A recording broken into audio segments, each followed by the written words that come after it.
Hello and welcome to another episode of Video Games to the Max. I am your host, Sean Garmer, here with me as usual, Mr. Mark Morrison. Howdy.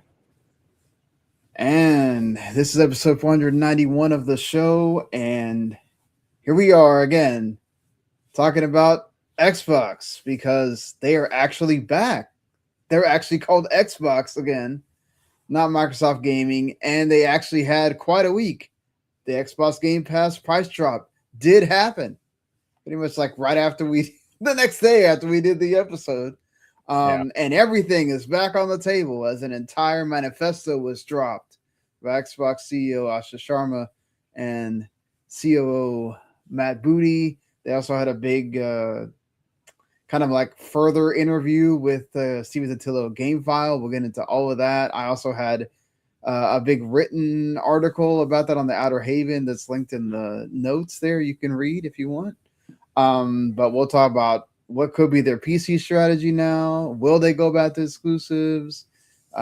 Anything else that could change with Game Pass? Lots of thoughts about a build your own Game Pass now that could come out of this.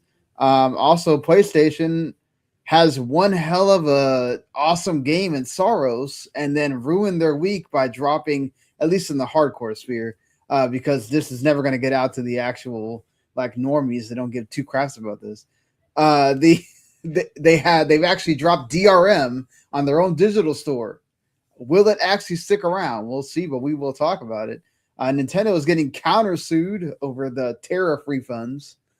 Not to mention they got quite a few games coming to Switch 2 after some announcements. Ubisoft announced Assassin's Creed Black Flag Resynced. We'll talk about that too, and all of that and more. Plus, Marc beat Pragmata right after this.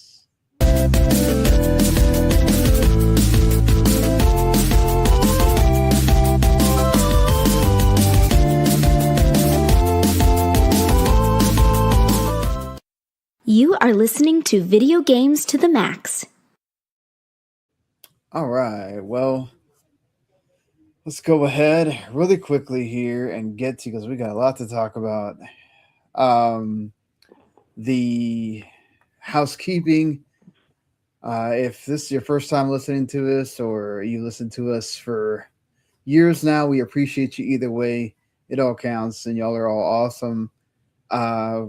We do have other shows that appear on the network, and that's W2M Network, by the way, which you can watch us live on YouTube, on Kick, W2 Network, and those places.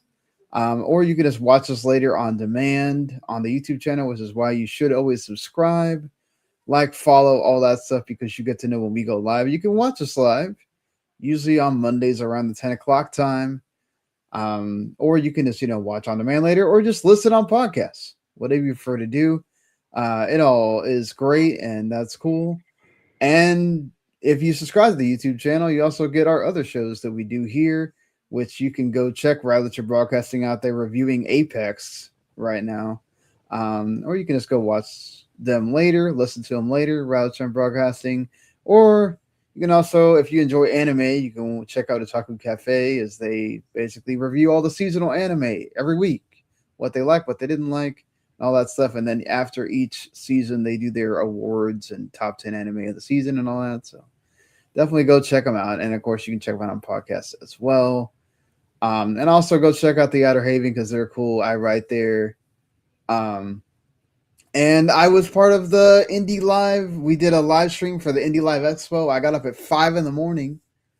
on Saturday and was there for like about 3 hours. And then I had to start working. So I had to dip out. And Scott, who we've had on the show before, Scott Adams, was a trooper. He did the whole 4-hour thing.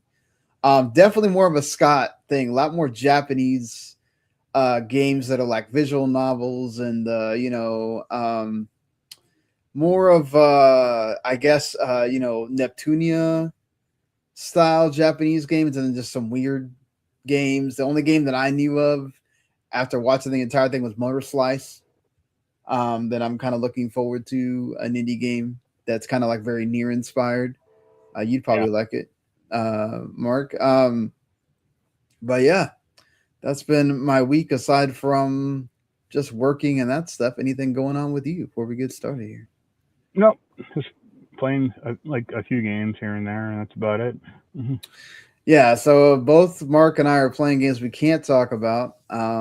We can't talk about like actually go in depth on them. I can tell you that I'm reviewing an indie called Soul Quest, and I did end up getting the review code for Dead is Disco that I said I was going to. Just got that today. The embargo is next week, but we can't talk about anything that is involving anything past the demo that I talked about before.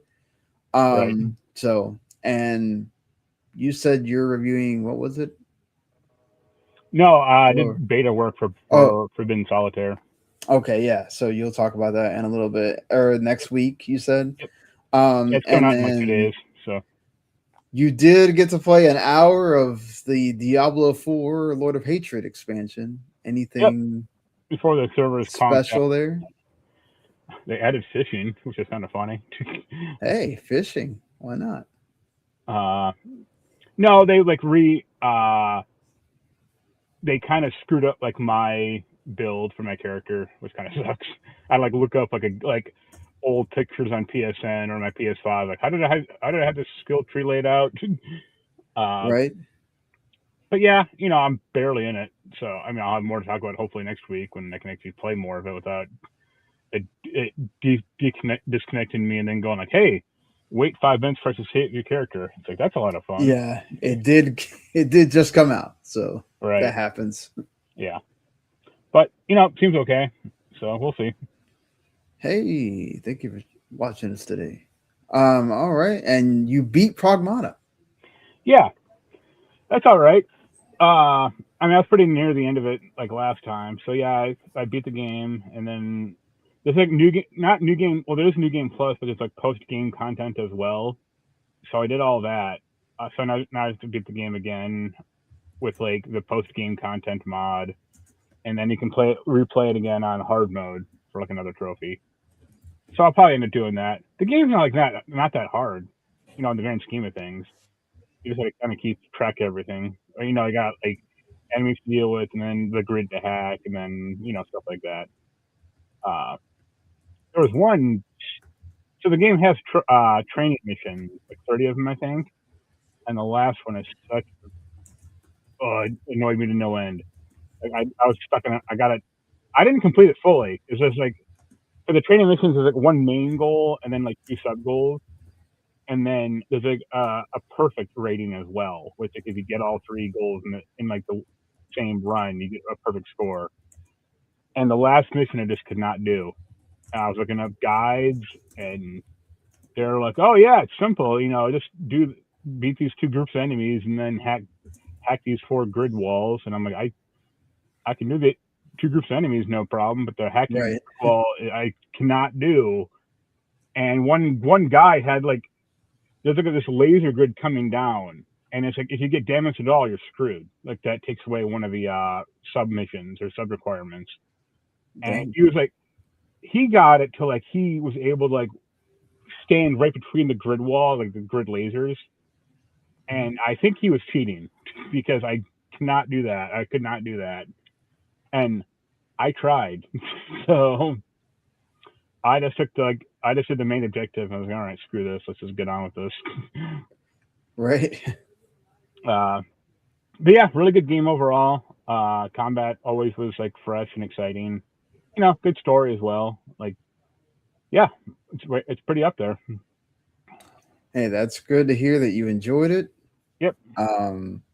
It's definitely one of those that I have on my when it goes on sale list. Right. Also because I'm very much getting sold on Saros because of the things that I didn't like about Returnal apparently are not in this game. Yeah. So, and it's already getting some awesome scores already. I mean, it's a Game of the Year contender. So, didn't you like about Returnal?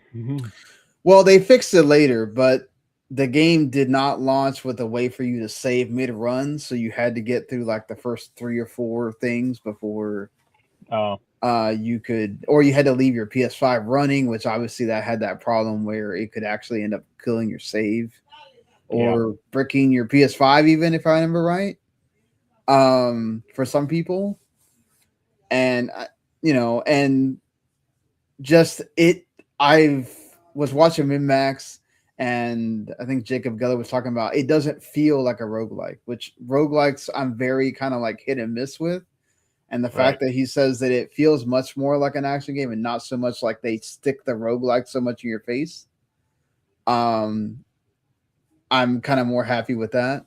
So yeah. I mean, and it looks fun. I like every time I see gameplay of it, it's I like the idea of Returnal as well. I think if it was I just don't have a lot of time to go back and play old games, so take advantage of Saros being new and wanting to play it, and so so I may end up getting that on Friday, and then who knows, we'll might have some thoughts on that for sure. But yeah, at least it's good that first Sony game of the year out of the two that we know we're getting.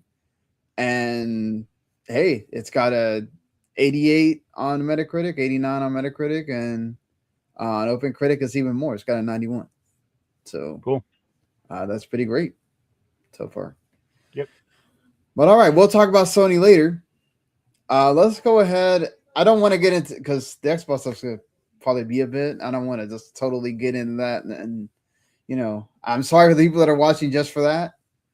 But let's go ahead and talk about a game we both enjoy, but you're the big Assassin's Creed person. Yep. We did finally get that reveal. It was about a 30-minute showcase for Assassin's Creed Resynced. Promise, and you had right off the bat, Matt Ryan is returning to voice Edward Kenway.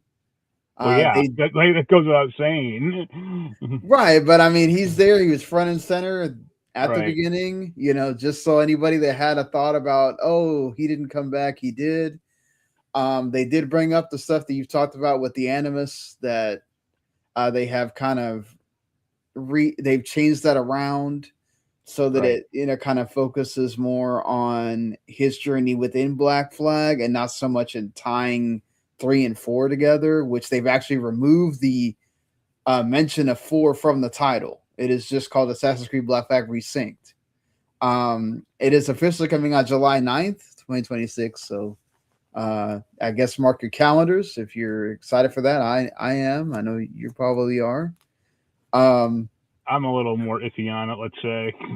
It's not going to be an RPG, even though we've talked about this already. There's going to be a new weather system. They did revamp the gameplay, so it's more action oriented, but it's not a total didn't go the way of Valhalla or whatever. But that's the crazy thing, because it's that game was already an action game. You can cut dozens of guys up with no problem in Black Flag. It's the later ones where it's much more of an actual challenge. Right. But the thing that I'm happy about is the stuff they did with the tailing missions, where you don't automatically get desynced from. Yeah, you don't have the stupid ring, or you don't have to eavesdrop. Yeah, because that was so annoying. Having to redo missions because you ended up getting into fights or whatever, and it's just I'm glad that they realized that's a problem.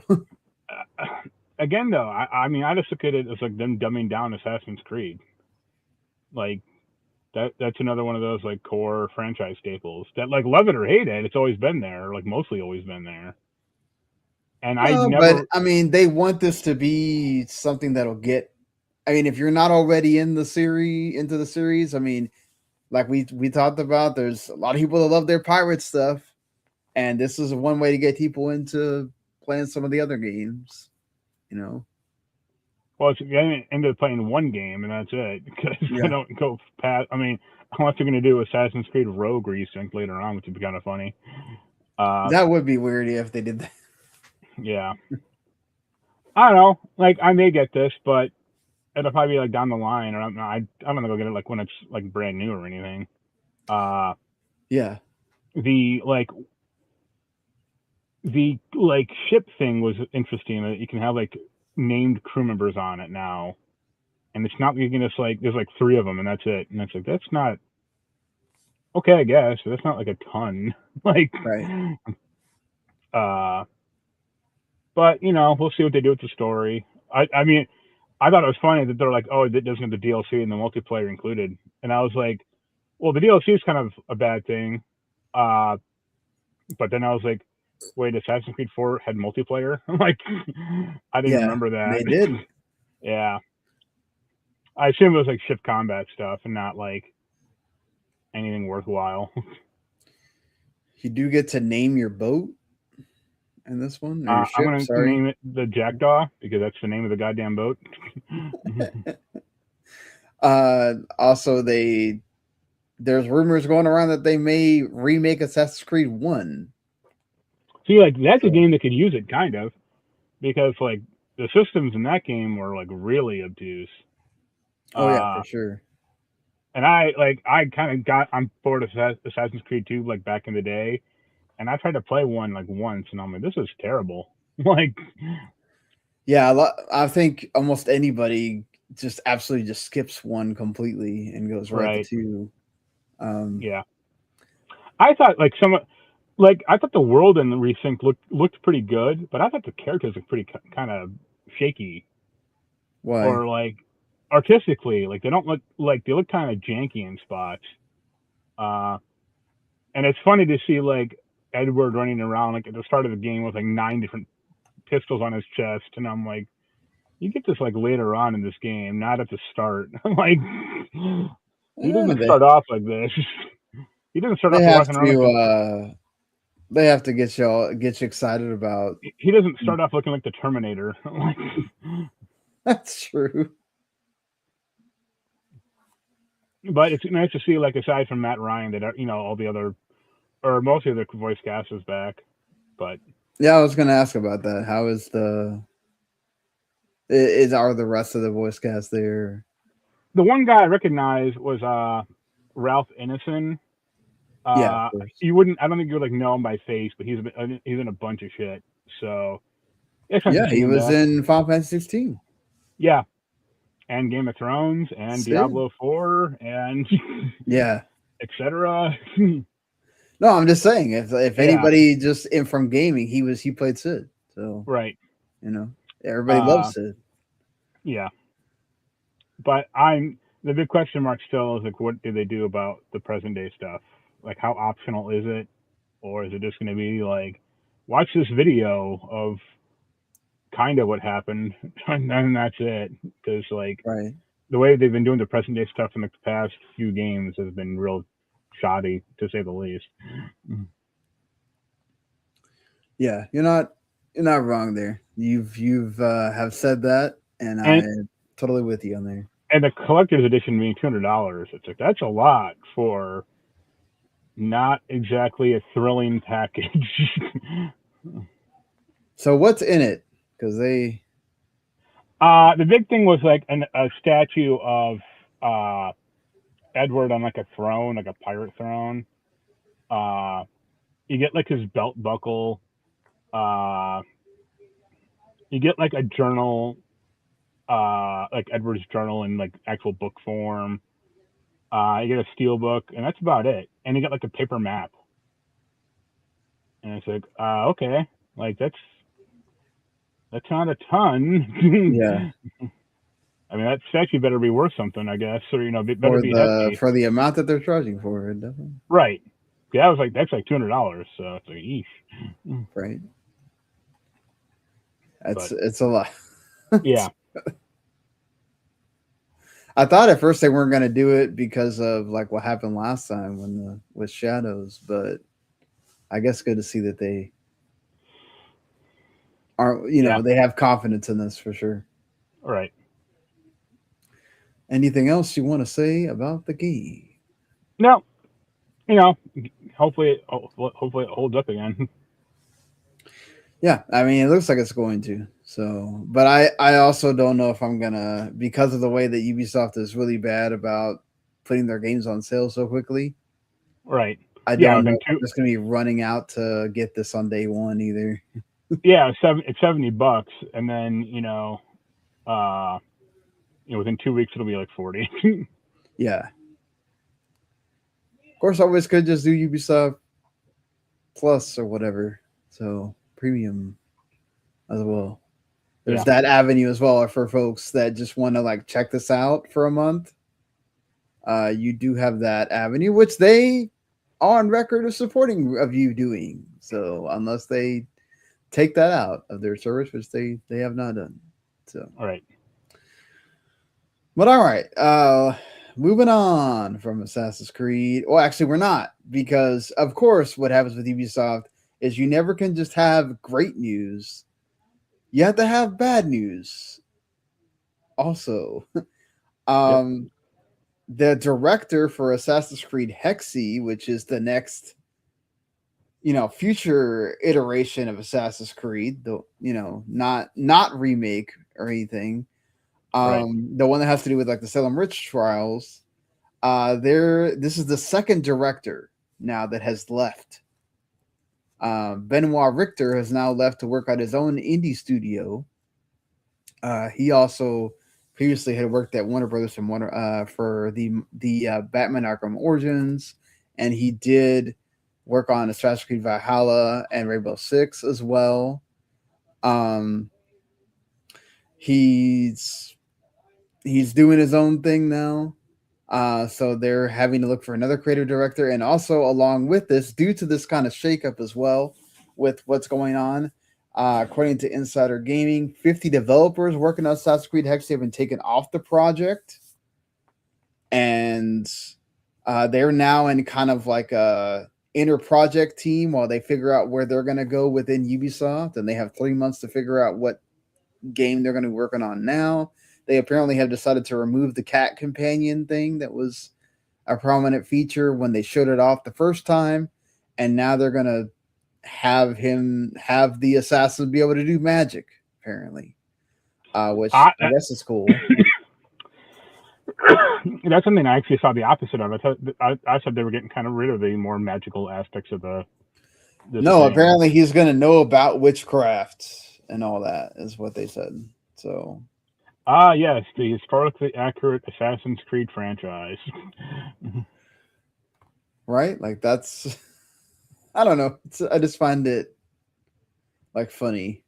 All right. This is what we're making a big deal to go after. But if they feel like it makes it a better game, then... I mean, it makes it a fantasy game, not historical fictions, and I mean, I guess they want that, but that doesn't exactly pique my interest a ton.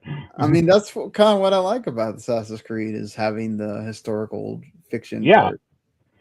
I mean, that's why I think that's why like the past few haven't done particularly well. It's because they've gone more and more into like this fantasy realm. I mean, hell, in Valhalla, you're literally playing like the reincarnation of Thor, and it's like, what?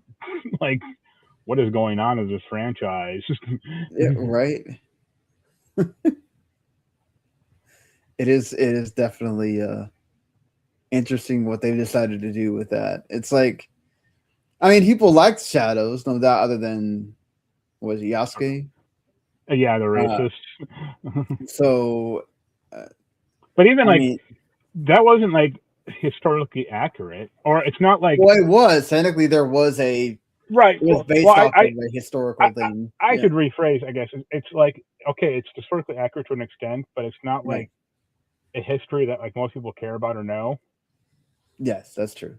And I mean, the next one they should just do like Assassin's Creed Vietnam or something like that. That'd be real funny. Well, they had that Civil War one that they dropped. Right. So, we'll see if they were possibly ever think of doing something that like politically challenging again. Yeah. So,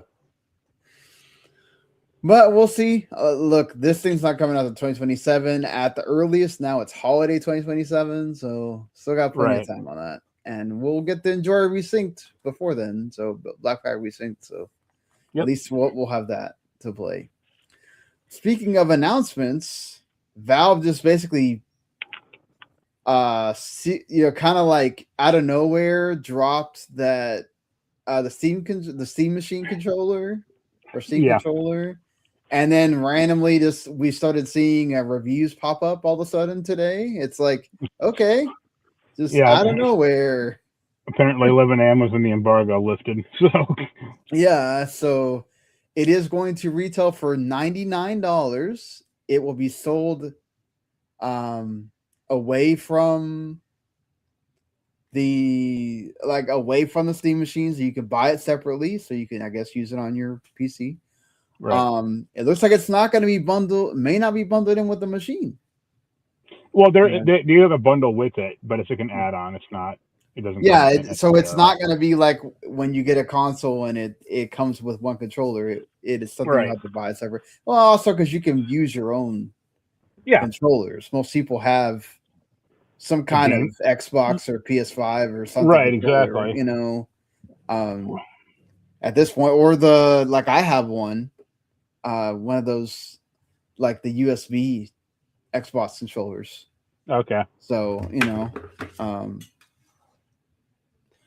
that has a cord, so I don't have to worry about like making sure it has battery and all that other stuff. I have enough with the actual Xbox controllers and having to make, run out of battery and all that. So it's like, I'm better to have this thing. I actually just have my original third-party one somewhere. I can't find it. My original like white one. Use a corded controller or use like a. I use my PS5 one. I just plug it in when I need to use it though, which I don't need to use it like a ton. Like the only game I like really use it with is Assassin's Creed 5 or Shadows. Sorry. Oh, okay. But yeah, I think the controller is bad. I mean, it looks better than the first one, which was really that also looked terrible. Bad. Oh, it's also going to release on May 4th. I should have mentioned. So next week, it'll be out there, or week and a half. So yeah, you can buy it pretty soon. Yep. And they do have it in other countries, Europe, UK, Australia. Europe, it's the same price. Canada is 149 CAD. UK is 85 pounds. You can do your own. It's even going to be in Poland. So, I've seen people have really good thoughts on it though in the reviews. It feels like so. If you like the first one, I think you're gonna like this one. I just watched the Gamers Nexus one, and they said like, very little lag and super long battery, and it's pretty repairable. But I still don't think it looks comfortable. So that's a sticking point for me. I think I saw Andy from Kind of Funny said it's actually one of the most comfortable controllers. So it's weird. It's like it's one of those things where it's like it's not a consensus kind of thing. It seems like a lot of people really, really like it. Some people are kind of like, okay, there's some issues, and but hey, that's cool. You'll be able to test it out yourself soon enough. So at least it's not like one of those where, and I like I think it's Valve made the joke themselves of the controller doesn't have RAM, so we can release it now. Right. We'll talk about apparently another PC component is going to go up in price pretty soon, which is not great. But all right, before we get to the Xbox big hullabaloo stuff, a few more like game-ish focused things. Christopher Dring had Mateus Sapio from Poncle. They're the developers of Vampire Survivors.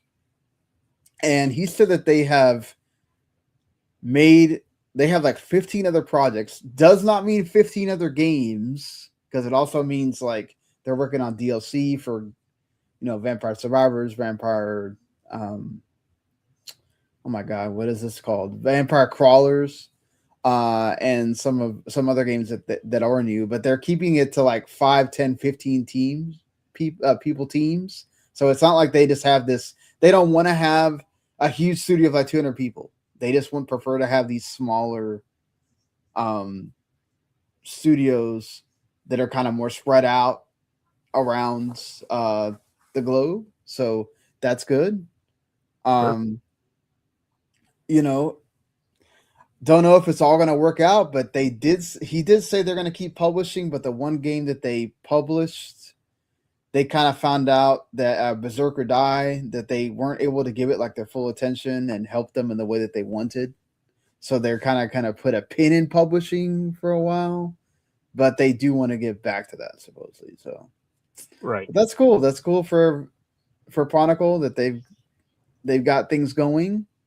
And hey, Vampire Crawlers, it's $10. It's also on Game Pass, and it seems like another winner for them. So yeah, the reviews, just as addicting is what I've seen a lot of people right say. So be careful if you got easily addicted to Vampire Survivors. You may want to steer clear of Vampire Crawlers. There, you forget what day it is. Right. Blood of the Dawnwalker is going to get its own showcase, about 45 minutes on Tuesday or today, whenever you're listening to this. They're going to review a lot about the game, pretty much, gameplay, system requirements, story trailers, all that stuff. So you've been if you've been looking forward to more on Blood of the Dawnwalker, which this is the one that's you're a vampire and you have to like go hunting at night, but then you're also like doing kind of like survival aspects during the day, and exploring the land and that kind of thing. So figuring out things that are going on in the world around you. So, and this is of course with some former like Witcher devs. So if you're excited about this at all, you'll get a whole lot of it pretty soon here. And also something I'm excited about, Mina the Hollower has gone gold. So we know I for saw sure that. Yeah, I thought of you. It is happening. So I remember that game's like been in development hell for years, or it had a bunch of 6 years at this point. They really needed to sell. I think they said at least 200,000 copies so that they can break even. I wonder if the delay makes it to where they have to sell more now. But I think they're going to. I mean, it looks like that game is going to be great, and I'm excited for it. We'll see when we get the release date. There's a lot of Randy was saying that maybe they're gonna shadow drop it, but we'll see if that happens or not. And also I mentioned that there's going to be another PC component that is going to go up in price, as today Intel, who of course they make CPUs, said that due to the AI data centers going from training to inference, they will now need more CPUs and more CPU power in order to go to the next phase in the data centers. So expect CPUs to go up in price. They've already risen 5 to 10% over this same period where we've seen GPUs and RAM go up in price, but expect it to be another 8 to 10% in the second half of 2026. I'm just happy with my decision of buying a new laptop because all I keep hearing is this. As I just made like the 4th payment on it today, I was just like, I'm very happy that I bought this laptop now, because who knows how much you're going to pay for, laptops or PCs going forward with all of this. I know there's been a dip in RAM prices for a little bit, but that's going to go back up again. And it's unfortunate. It sucks because PC gaming has been on the rise and all that. You've been wanting more people to get into PC game, whether it's with laptops or PCs. And for a while, we did have you could buy those pre-built ones from like CyberPower or Micro Center, all these other places for a relatively inexpensive price. And yeah, as with everything, and this is going to be another thing that affects the next generation of consoles, and also this generation of consoles as well, as we've already seen with all the price increases. But what do you think? Are you? I mean, I bought my laptop like 2 years ago, and I still feel pretty good about that. Yeah, you were Definitely on that. Like, I mean, you weren't doing it because this stuff was happening. Yours is more of you I needed need to at that an point. upgrade. Yeah, it was getting really bad. So yeah, I mean, mine's not Has old yours either. finally stopped having issues, or? No, still does. Oh, Yeah, that's cool. Like I got it repaired twice, and it came back busted both times. And the second time, I was like, fuck it. Once it has like an actual serious problem, I'll send it in. But the right. second time, now like one of the USB ports doesn't work. Whenever I plug something in, it just goes like we don't know what this is, or like Windows won't recognize it, and so that's That's annoying. lovely. But the main issue is there's some like weird RAM problem with it, where like Google Chrome will crash when it's not doing anything. Sometimes it'll just like shut off completely. Other times, like just the page or like the tab will like crash out randomly. Yeah. I've had games do that occasionally, and like Memtest says it's fine, but I know there's something wrong with it somewhere. I think with the service they have, I have to like ship it off somewhere, and they repair it, quote unquote. I Right. think they just have a stock of these things in service, or like in a factory somewhere or warehouse, and they just ship me out a new one. But the new one, if it's still broken, or they repaired it and then they qualify it as new or refurbished or whatever. Yeah, you gotta love how they do that. And then Because the second time I got it back, also they wiped my hard drive, which was neat. And I'm like, oh yeah, you told me about them. They I installed didn't like Windows specify that. 10 and Yeah, or Windows 11, and you didn't yeah, want they them installed to. Windows 11 both times. The second time, the first time I was able to get rid of it, but the second time they just wiped my hard drive completely. And I'm like, I had stuff on there that would have been nice to keep. Like, Right. thank God, I put in my own SSD as well, like another drive. Thank God I took that out before I sent it in, because it has most of my stuff on it. So You have to love that. yeah, No respect for your stuff. right. I mean, they do say like, oh, we may have to wipe the drive or whatever, but it's like, this is a hardware problem, not a software problem. Why are you wiping my drive for a busted fan that you guys put in the first place? Right. It's like So no one. Yeah. I didn't ask for this. right. You'd think that they would like call you or drop you Yeah, an but email or something. that takes an extra minute, so they can't afford that. Like, damn, that's how far customer service has gone now. We just don't Right. even bother Yeah. with that. Okay. Yeah, it's easier to just give you a new one, or like a quote unquote new one, and then yep, that's it. Right. But okay. Let's get into the one more. Well, we can do it afterwards, I guess. Let's get into the actual big topic of the show. Xbox Game Pass Ultimate has dropped in the price from $29.99 to $22.99. So from $30 to $23. Yep. Call of Duty will no longer release day one on the service. It will instead release a year later. So when the next Call of Duty is releasing, you will get the previous year's Call of Duty. Right. And also PC Game Pass has dropped to $13.99, $14. So that's probably the thing I'm going to subscribe to again on Friday is PC Game Pass, because most of the stuff that I play is indies, and I can play that on my laptop now and save a bunch of money.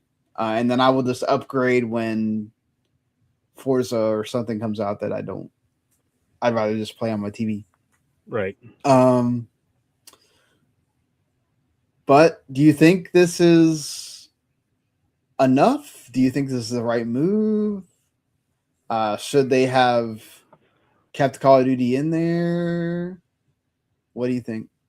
I mean, I don't think they can afford to keep Call of Duty in there, especially after Black Ops 7 bombed. Right. The funny thing is, it's like if you do the math, like this is a better bargain in the grand scheme of things, because if you had to wait a year for Call of Duty, but by the next year it'll probably be half off. It's saved $85 or whatever 7 times 12 is, and then you can just buy it at a GameStop or whatever. But yeah, no, I definitely think that like I wrote a big article. It's about, I want to say 2,500 words, so I know that's probably TLDR for a lot of people.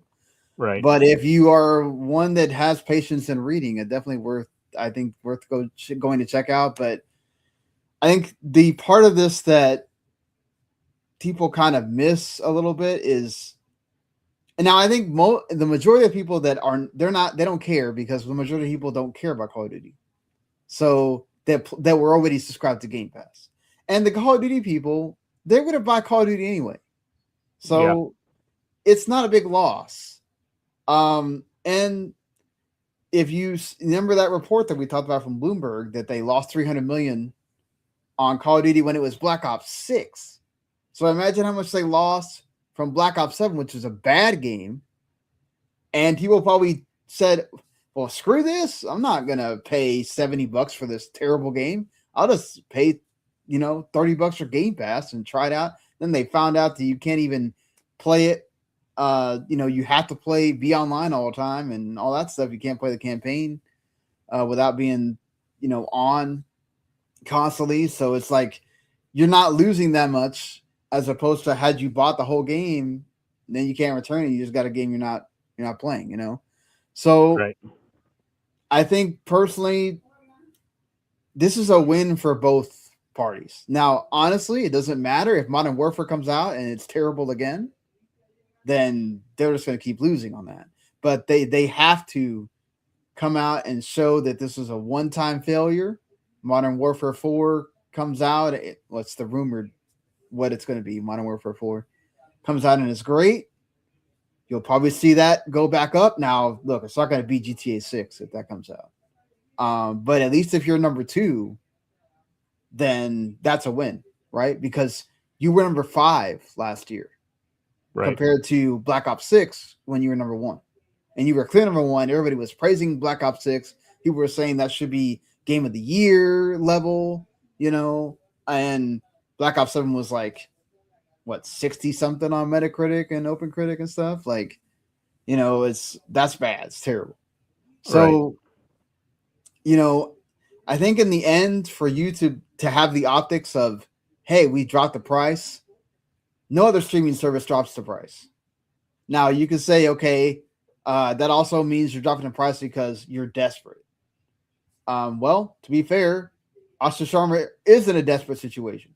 She does need to make things happen, right? She's been given the reins, and that's good for her that she is using this as an opportunity to say, okay, I got something to prove here, and I'm going to, this feels like, sorry to use if you don't watch wrestling or whatever, but this is kind of like that thing of when Eric Bischoff always talks about what he said to Ted Turner.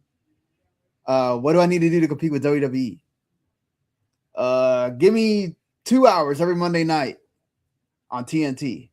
Right. And Ted Turner goes, yeah, do it.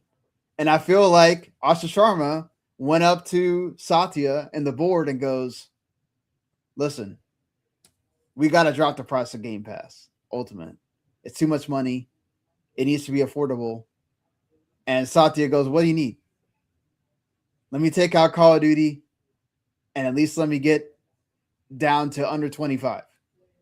And they go, yeah, do it. And you get this announcement, right? And she has been consistent with this theme now of she wants Game Pass to be flexible and affordable, and she also wants pricing going forward for the consoles also to be that way. But we'll talk about the big team memo thing later. There's now been this idea floated around, and it doesn't seem like Asha is saying no to it because it goes with the same theme of flexibility, right?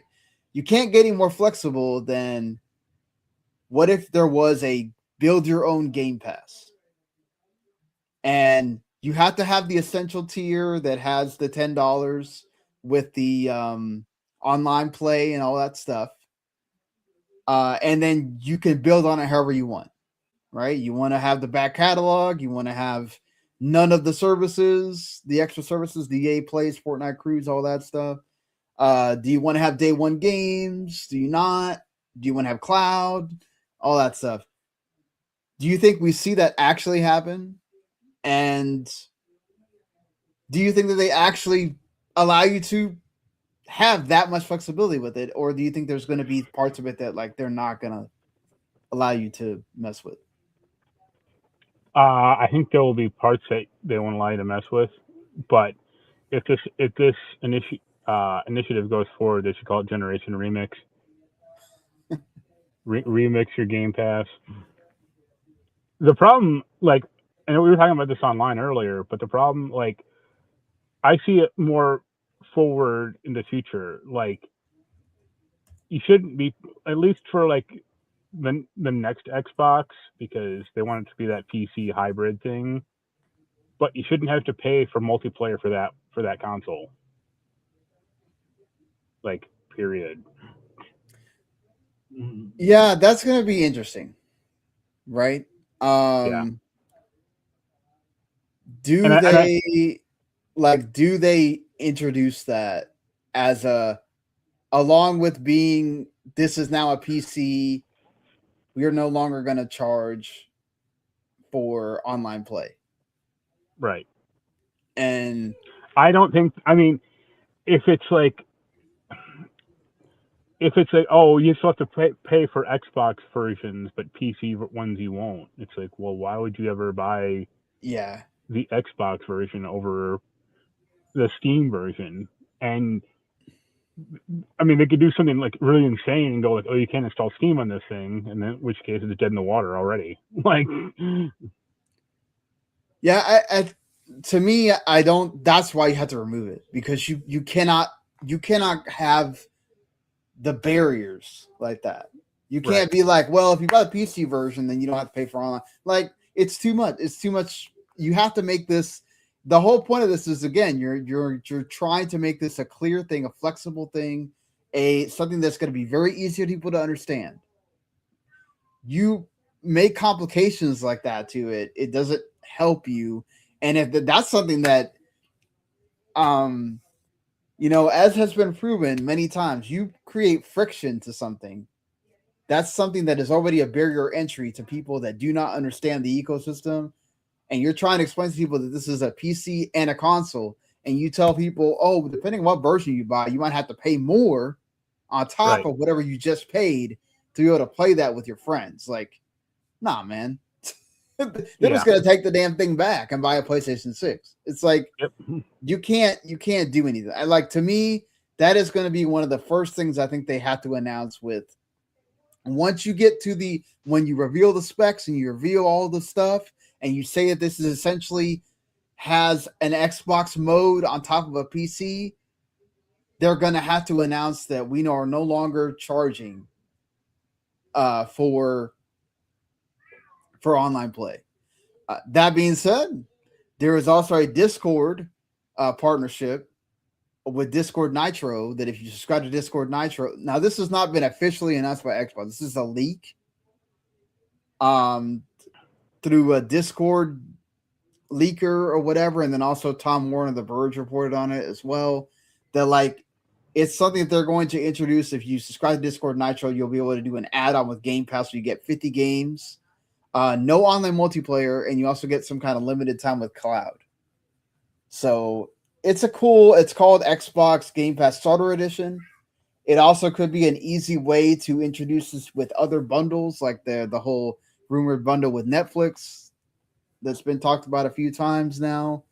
And if they do that with something else, like other things, oh, hey, you can have your own Xbox Game Pass Starter Edition and bundle it with this, bundle it with that, I think that's a good idea. Obviously that's a hang up that you're going to have now, right? Is what do you do with the online multiplayer aspect? Because you're including Fallout 76 and some of these other online multiplayer only games in there. What if they don't have online multiplayer? Do they then have to buy the essential tier on top of that in order to be able to play that with their friends, or are you excluding them from that because they have the starter edition. Like that's something that they'd also have to go further expound upon as well. I'm of the belief that this whole build your own Game Pass is going to happen, because I think that's how you get the most out of Game Pass for people. Because I think there's a lot of people that see all this stuff that's in Game Pass and they go, I don't want that. You know, like I don't need to pay for all these things I'm never going to use. I don't use EA Play. I don't use Ubisoft Plus Classics. I don't play Fortnite at all. You know, like I don't want any of that stuff in there, you know, so. I agree. But the problem you run into is like, if only one person actually uses Uplay or the EA thing out of 10, it's okay, 9 people don't use it. Why do we keep it around? And then you go, okay, let's get rid of it. But then the one guy who still uses it goes like, hey, wait a second, I was using that, you know? Well, that's the thing too. Does that become a problem for EA or Ubisoft or Right. Epic of like, does this violate our deals that we made if you are then able to remove us? But then this is also a different form of Game Pass. You're not buying the entire thing together like you would have, right? So it's going to be interesting how this all works out. But I would personally love if you just have, you know, for me personally, I'd rather just give me the third party stuff, the back catalog, and I'm good. And then, you know, I will go and grab the first party day and date stuff when I have something that comes out that I want, you know? Yeah. You know, or let me have third party day and date games, but not necessarily first party, or the opposite, right? Let me have the first party and not necessarily the third party. But then also that's another thing too. Do your indies and all these people that made these deals with you get upset that then their visibility is cut because all these people have the option of not even including that in their version of Game Pass? So there's a lot of logistics that have to be worked out with that for that to work. But I do think that in all of this, if you're going to say that you need flexibility, you have to bring the family plan. The family plan has to be something. That is ultimate flexibility. I understand that this is a bigger deal with Xbox, right? You have third-party publishers and developers that are now going to be upset if we start seeing people, and you know they're going to do it because people can't help themselves. They're going to post about how they're not paying for the family plan. And they have a family plan with somebody that lives clear across the other side of the country or in another country entirely or whatever, and they don't pay. And then you find out that all these people are abusing it, right? Which is probably the biggest hang-up of why that has not happened, right? Is people have figured out ways around abusing it. Right. So, and Nintendo doesn't have any of these problems because all the stuff that's in Switch Online is old-ass retro games and first-party DLC, which they don't really lose that much on if say one member of your family isn't paying jack because they've already got this at a low price anyway. You can get the family plan for like what, $40 or something like that for a whole year, which is not even it's like 2 months of Game Pass Ultimate. So yeah, like it's peanuts for them, right? But they do have a lot of people with the family plan because the Switch is built to be made for families, and Game Pass is the same way. Like, and I asked me the other day, it's like, oh, why can't I play Minecraft anymore? And I said, well, because I don't have Game Pass right now. And I didn't realize that. I thought I had owned Minecraft on Xbox, and I actually own it on, I think it's PC. PlayStation because it came to PS Plus or something one time. Right. But not anymore. Yeah, so I was just kind of like, well, no, I meant like on the, you know, one where you, as long as you keep subscribing to PS Plus, you still right, yeah, that's what I meant. You know, so like that's something that if we had a family plan and let's say it's cheaper to have all of that, you know, then I might have kept it or something. But like that's something else that I think all those options need to be on the table when it comes to Game Pass, because the whole point is to get people to want to subscribe. And yes, these price drops are great, but if you can allow people to make that as cheap as possible for them without obviously alienating the people that you need in order to, you need the games in order for the service to work. So that is something else you have to think about there. And also on that front, talking about flexibility, talking about affordability, talking about all these things, a day or two later, Asha Sharma dropped a memo, a big long memo called "We Are Xbox." Well, her and Mad Booty. It's attributed to both of them. It's basically a manifesto of what their plans are going to be going forward. It got a lot of people excited. I don't think I've ever seen this many Xbox employees in mass tweeting about how excited they are about something, which that's pretty awesome in itself because, your employees matter as well, right? Something that I think at the lowest point of the previous regime, it didn't matter what Phil and Sarah said because I think even their employees were starting to not be able to believe them. Right. Like, we know you're going to walk this back. Right. We know that 2 months later, you're going to say something else to somebody. And right now it feels like whatever. Look, there's a lot of that stuff in that memo. I'm not going to read the whole thing. It's extremely long. Go check it out yourself. It's on Xbox Wire. But the basis of it is the fact that they are no longer Microsoft Gaming. They are back to being Xbox. She says that Microsoft Gaming kind of emphasizes their structure, that they are within Microsoft, but it doesn't say who they are. And they are Xbox, which is cool. They should have never taken the Microsoft Gaming banner. That was stupid. They should have always been Xbox. There's a new logo that's in the thumbnail. In this thumbnail, but they made a new logo that kind of looks like the old original Xbox logo a little bit. Right. Which is cool because that's what you should go to. It should be green. That's the whole point. They're green. They went back. They went away from the color green, for God's sakes. But also she talks about we're gonna reevaluate exclusivity. We're gonna reevaluate AI and windowing, and we're gonna keep talking. We're gonna try to make our console affordable, even though she did come out today and say that all of these memory shortages and RAM shortages and all that stuff is going to affect Project Helix. So, she says that can't really do anything about that, right? But they are still going to. But the idea that Xbox or Microsoft and the powers that be might be willing to subsidize the console is something that was unheard of. Sarah Bond went on interviews and said this is a premium device. And Asha Sharma is going back and saying, no, we are affordable. We want to be affordable. Nobody's calling us premium, right? I mean, that was the last regime, but like the prior ones before that was a lot more affordable. Remember, like you could subsidize an Xbox if they're like Comcast or something. Yeah, they had that, the before Affirm and Klarna and all that. They had their own version of that where you paid interest. And you could pay like $50 a month to own the Xbox and all that stuff. Pay $800 for a $400 console. Yeah, exactly. That kind of thing.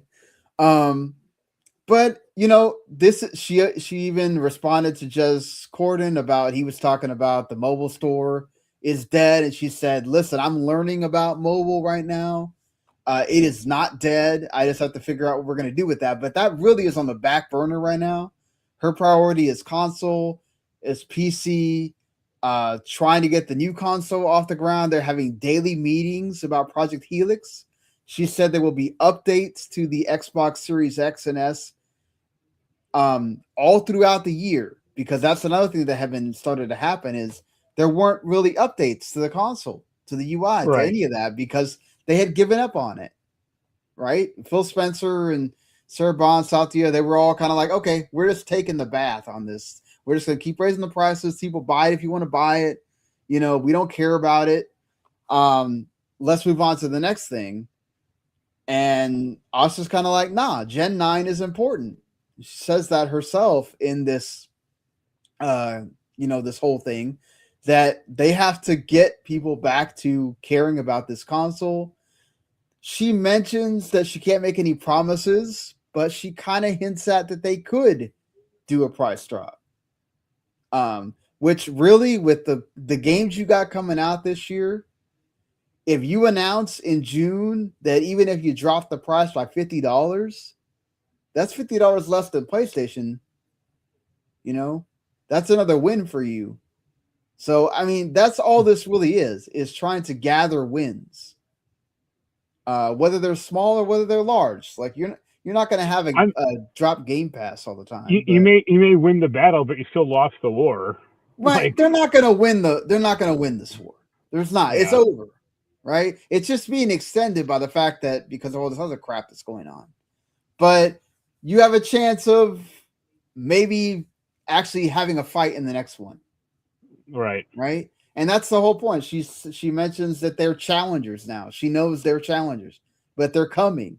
And she's got to draw it. I saw several people that work with her at other places like Messenger and Instacart that were talking about Asha has the drive to actually make Xbox be relevant again, which let's look at how relevant Messenger is nowadays. No, but not look. She doesn't work with Meta anymore. But to be fair, I still use Messenger with my friends. But there's a lot of people that Right. I mean, they just we talk about it. We talk on it. Right. So, but we're also old. So my daughter just plain said, she's like, use Facebook. Like, right. There's Instagram. You could talk on that. I was like, there's Discord. I was like, I talked on Discord to the Outer Haven folks and other people and stuff. But, I don't just go around using Discord all the time. But look, this thing's huge. Go read it, whatever. But it really does feel like they're kind of getting back to what she said, right? At the beginning of like, we want to get back to this like rebellious nature of Xbox. We want to care about our like hardcore base. They're looking at daily active users now instead of the monthly active users, and they want to see what people are doing every day on the system. Quick, someone call up Elijah Wood and get MTV on the phone. Right. This is all good right now. It's all nice. The words are nice. Sure. But let's see what happens. What big things are you going to announce in June?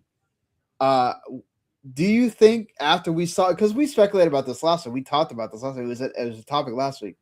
But after we get this now, where she goes and talks with Stephen Totilo and she says, I'm not going to rush into the exclusives discussion because we got to make the right one, because this is a decade-long, a thing that has decade-long ramifications, whatever it is that we decide. Right.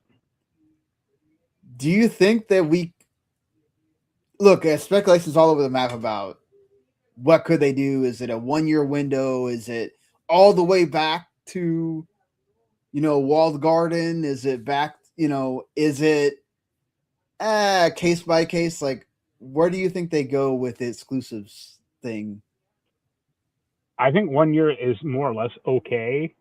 But I think the whole idea of the walled garden, at least for this generation, is already gone. Right. I mean, yeah. So I know there's people wishing that, Asha comes out in June and just says, yo, none of these games are coming out on PlayStation now. Like, that's just not going to happen, guys. I kind of wish it would happen. Personally. You think it could happen, though? No. I don't think it could happen. I just say I want it to happen. Why? Because I think people should have to make a choice. Okay. Fair enough. And if you back the wrong console, like, hey, Sonic never came to like the NES back in the day, or Jack and Daxter never made it to a GameCube.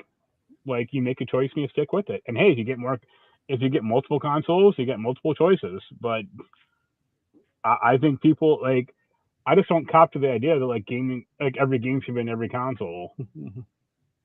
No, consoles definitely do have to have exclusives. That's just how it works with consoles. PC is the magical place where you can have everything on that thing. And I mean, I say that though, but the problem is like Xbox's console or Xbox exclusives has been dog shit for the past 4 years. I wouldn't say that. They had some good exclusives that just weren't like world beating exclusives. Yeah, or whatever. That's the problem. Is like they needed the Halo 3s or the Gears of War 3s of the time now, and so they get like critical darlings, which is like code word for this game doesn't tell for shit. Yeah, it's true. I mean, South of Midnight won a Peabody Award. That's awesome, but how many people actually bought it? Yeah, do you think that like moved the needle at all? No, it didn't. I'm just saying it's a cool thing to be able to say. Same thing with Hellblade 2, right? It didn't sell that well, but it won some awards. That's what they wanted those games for, and it is nice to have prestige. I mean, I would ask them like, which is better, having prestige title or having a game that sells? Well, okay, if you ask a lot of people, they'd say I want a Game of the Year title that also sells, right? They want both. They want they want more than just Forza Horizon to be the thing that, oh great, okay, Forza Horizon is a Game of the Year. That's awesome. Most people don't play Forza Horizon, but at least the core gamer, right? But I mean, sure, but like think about it. Like 15 years ago, and they had the Halos and the Gears and the other stuff going on. Like they should have kept going in that direction. Instead, they like really backed off. I mean, you had all the mess with Bungie and all that stuff. I mean, and having to like have 343 basically continue to have Halo exist, but then it's obviously an inferior product for a while, and that's a whole different can of words. But yes, they do need to get to the point where you're able to do both. You're able to deliver the same quality that you get from Nintendo and Sony, and then they also sell or they bring a lot of people into Game Pass or whatever your metric is. Right. And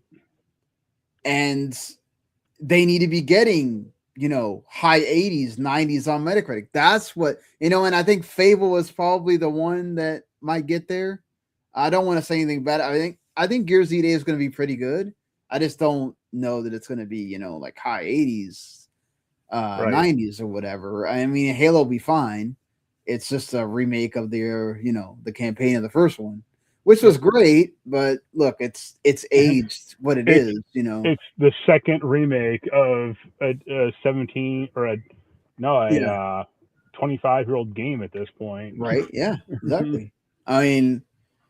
So, but we don't know. Clockwork Revolution could be great as well. A lot of people liked it when they shut it off last year? Yeah. So, I mean, you have that there as well.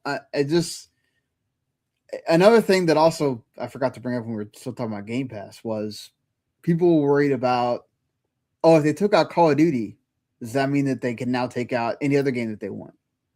Do you think that they'll get to that point, right? Like, couldn't you make the case that Forza Horizon 6 is too big for the service? Like, shouldn't you take that out now if you're taking out Call of Duty, or is Call of Duty on another level by itself?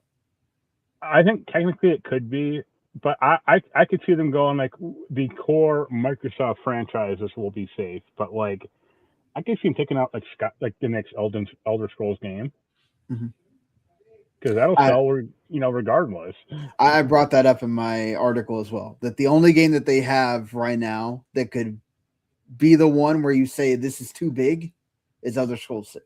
Fallout 5 is way so down the line that who gives a fuck what's going on with that? But they have a title screen and that's it for that game. So. Yeah, like they have to finish Elder Scrolls 6 and actually release it before we're even talking about when the hell is Fallout 5 going to come out.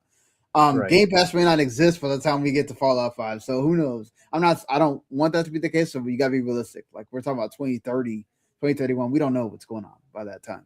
We don't even know. Honestly, we're talking about 2028, 2029 for Elder Scrolls 6, so who the hell knows what's going on with that either?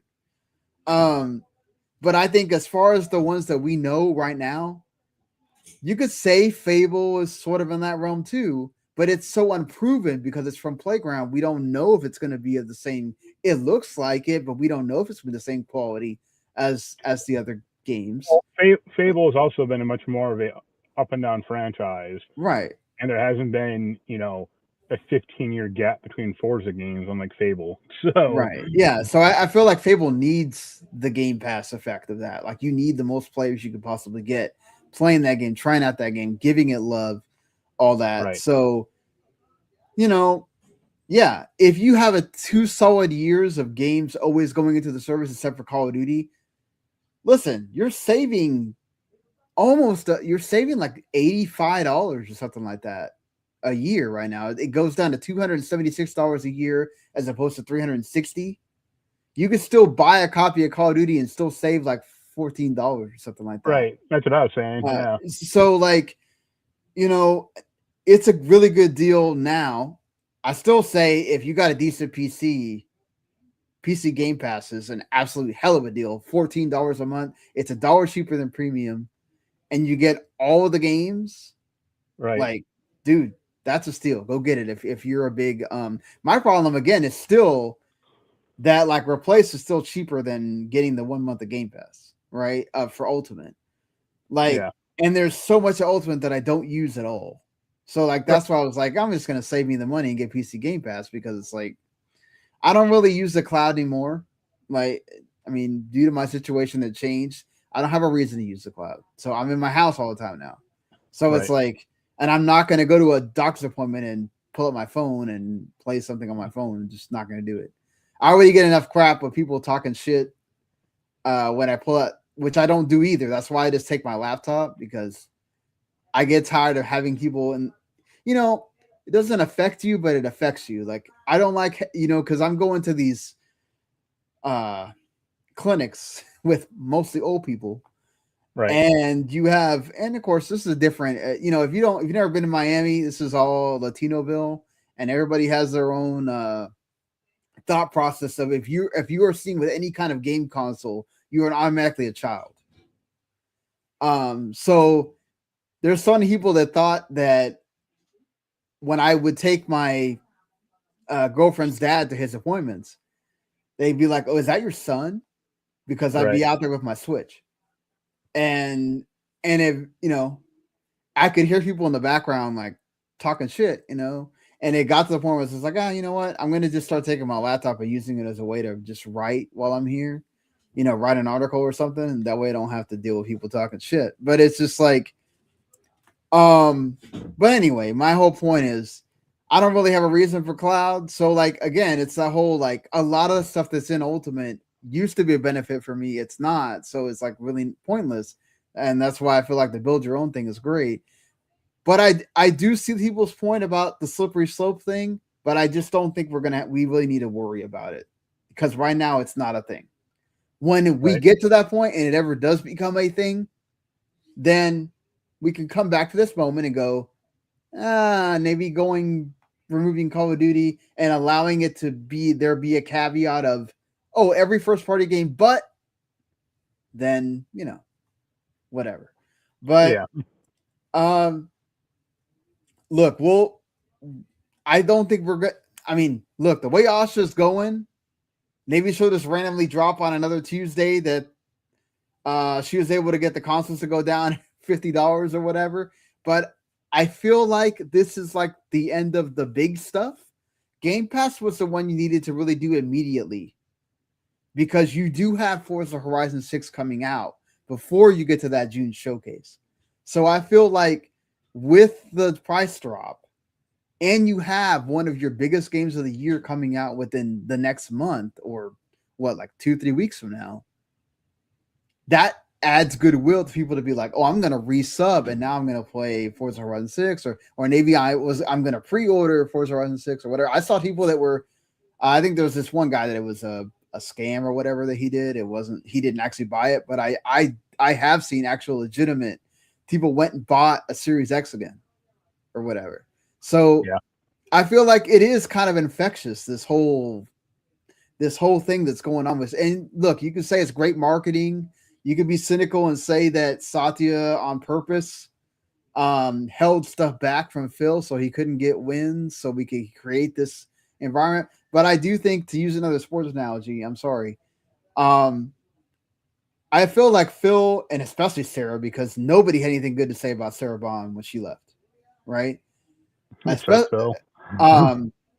Everybody loves Phil, but I feel like the employees, he had gotten to the point where he lost the locker room. If you understand that expression, he would talk and it's like it's falling on deaf ears, right? He'd go and tell Satya something, and it's like, whatever, dude. You know, look how much money you've lost me already with all this crap. And Asha actually, in this interview that she does with Stephen Totillo, she actually talks about how she got the job. She says that she would have to go and talk to Satya because she's part of the AI team. And Satya actually brought up to her, what about you taking the Xbox position? Because, you know, Phil's going to retire and all this. And she wanted to be in an environment where she's in front of people again and doing all the things that she does, interacting with the community. And she is very vocal in the community now, responding to people. She even responded to Sean Layden in LinkedIn because he was talking, you know, his usual thing about Game Pass, where he says it's not sustainable and all that stuff. And she said, "Oh, hey, I'd like to talk to you." Now I think it's more about, I want to know why you're saying this, right? I think she's trying to learn. She's learning from the people that have been there. But I think it also might be a way of like, you really want to talk crap on LinkedIn where all of our other peers are? Let me say something, And you would have never got that from Phil. Phil would have never gone out there and said something like that. So I think that's where you get the person that's not from the gaming industry, doesn't have this whole, like, I care about where the history was and all that stuff. Like, she cares about trying to make Xbox better. And that's good in a way as well. It's like, I don't have to be beholden to the things that came before me. And that's positive as well. But moving on from this, finally, there were some other things that happened this week. Let's get into some Nintendo announcements. Final Fantasy 14 is going to come to the Switch too. And they did announce a new expansion called EverCold, and it's coming out in January 2027 for Final Fantasy 14. It will be releasing sometime in August 2026 on Switch 2. You're not going to have to double sub, so you don't have to pay for the Switch 2 version like this. You don't have to pay for the Switch Online, but you do have to pay for the 14 sub. Right. So, which I think is different than the way they've done it before. I'm not sure. Yoshi P mentioned that it was different in the article. After discussion with Nintendo, it was decided that the Switch 2 version of Final Fantasy 14 would require a separate subscription. This was decided after many months of discussion with Nintendo, and I understand that this is different to how we've done things before. And then it was later revealed that you don't have to. Oh, okay.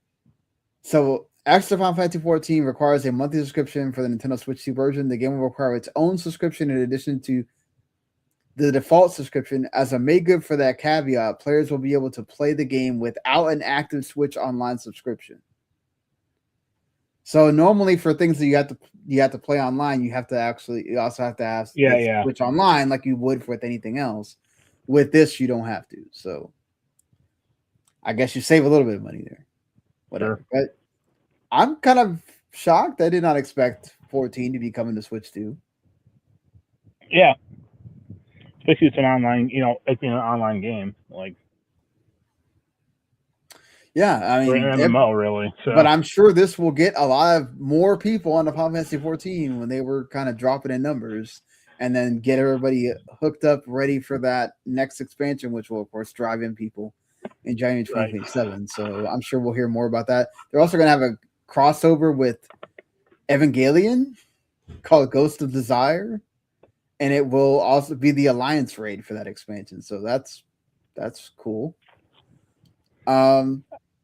Yeah, sorry. Same universe, so that makes sense. Yeah, exactly. Well, I mean, they've done Monster Hunter and other stuff, like even Zelda with that. Or no, that was Monster Hunter with Zelda, but yeah, still, that's cool.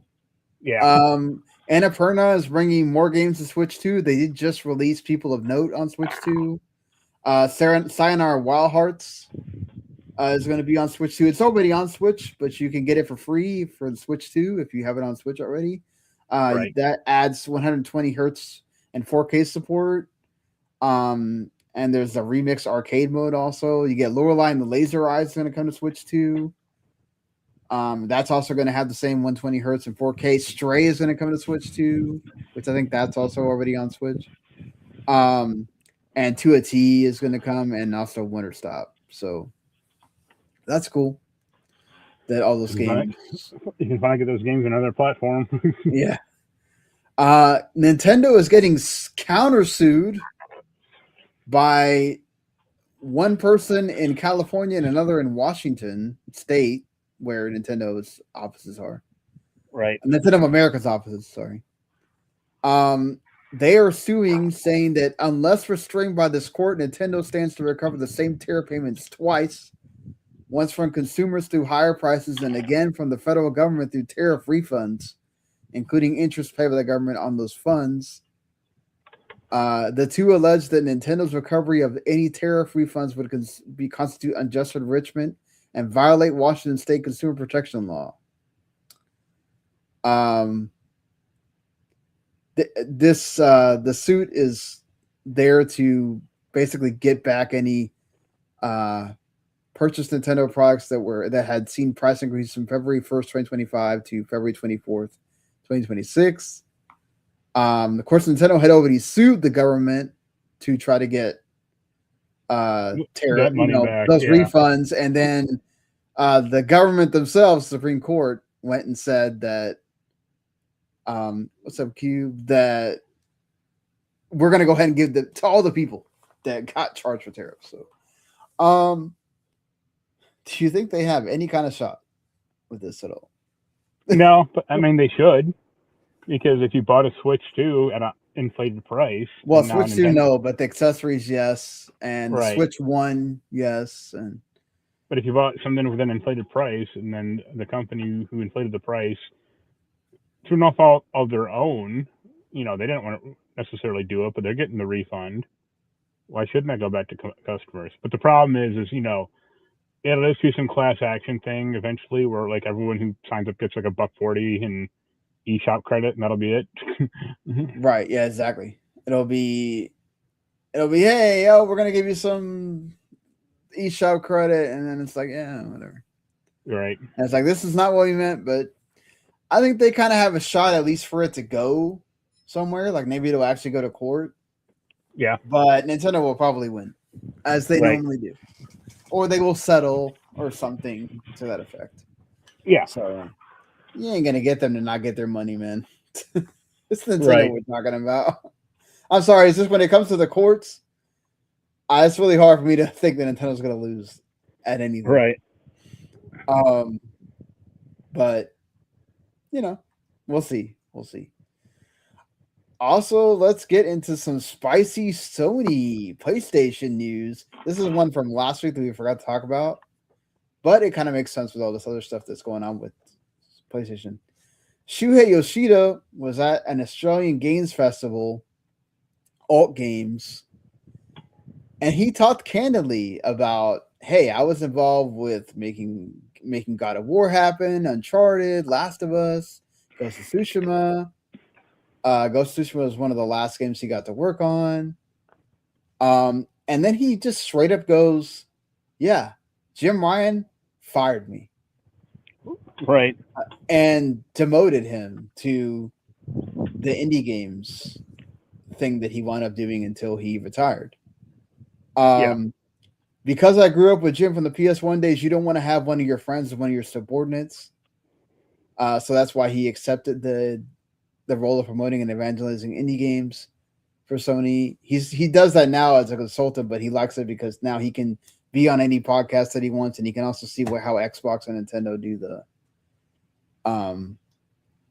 the stuff with indies as well.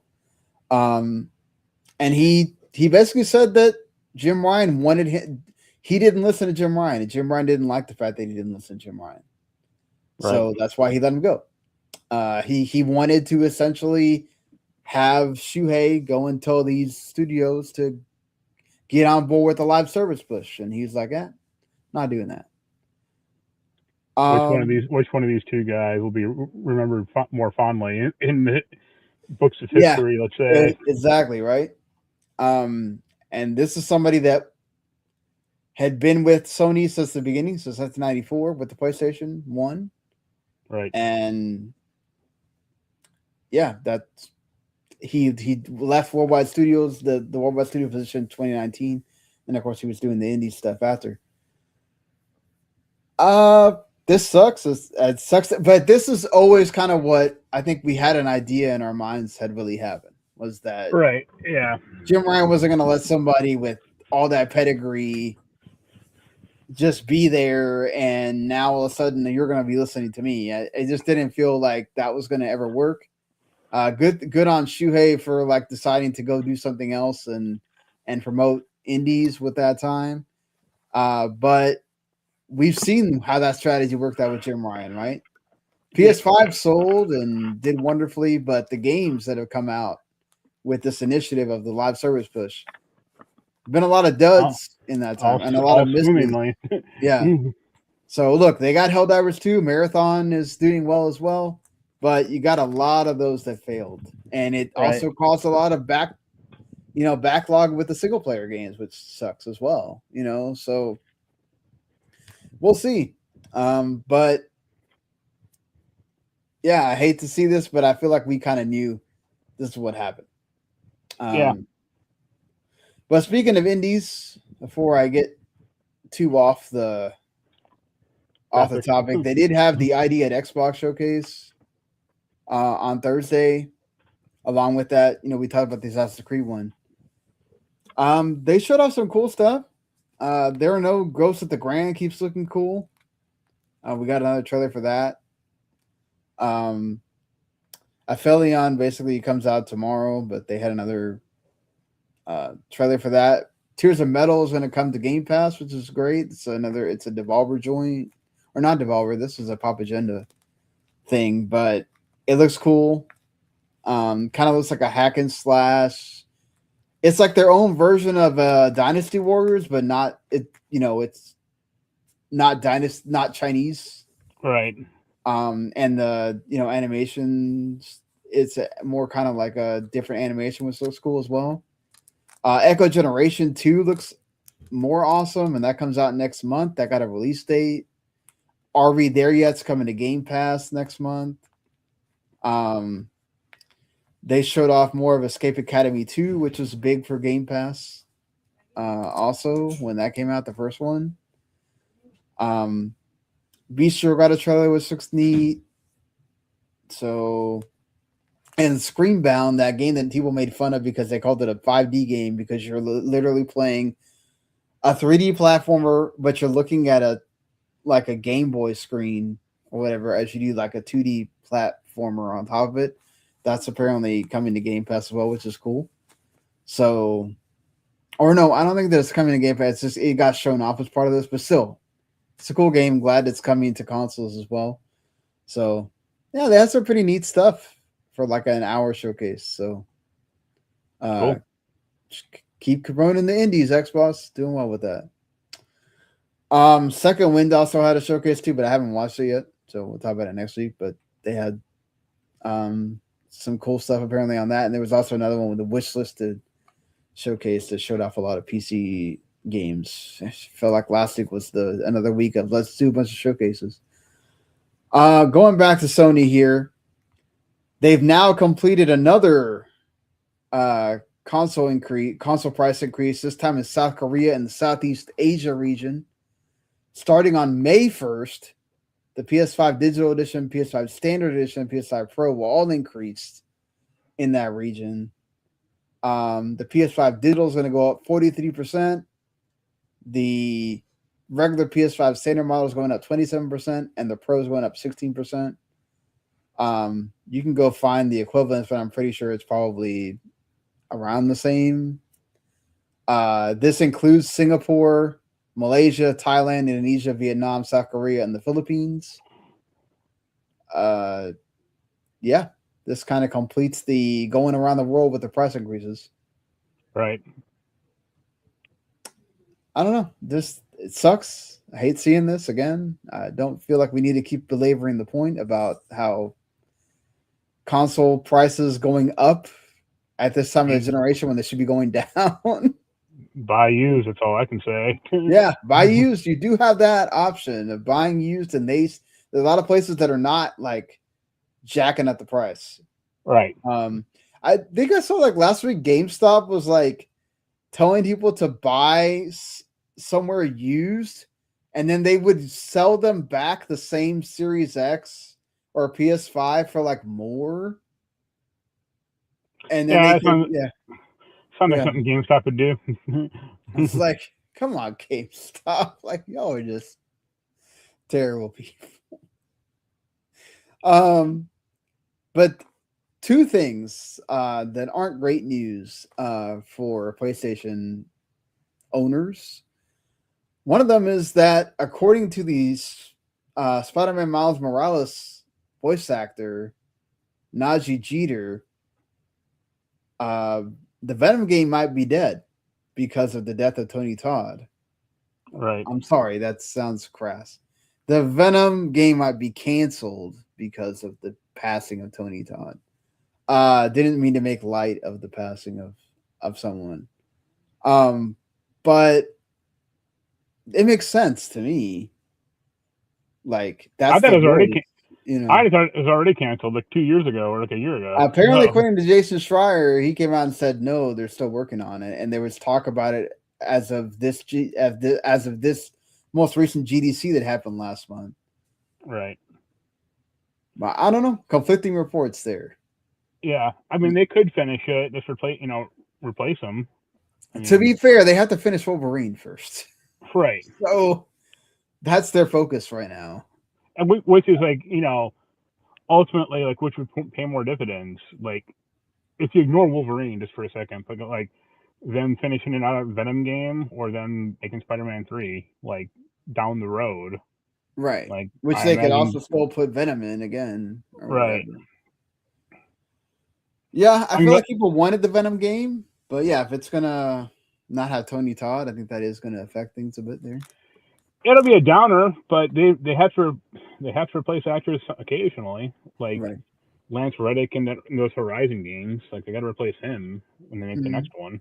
That's true, and it just happens. Like it's not. I look at it; it's a downer, but it's not like evil intent, or it's not like creative differences, or they wanted too much money, or they don't want to pay him enough, or whatever. Like no, this is a legitimate reason for recasting. So sorry. Undo AI stuff. Yeah, let's hope not. I don't want to see what newbie was it that came out not too recently that like they had an AI Val Kilmer. Yeah, which is like the only reason people cared about it, and it was terrible. Yeah, let's not.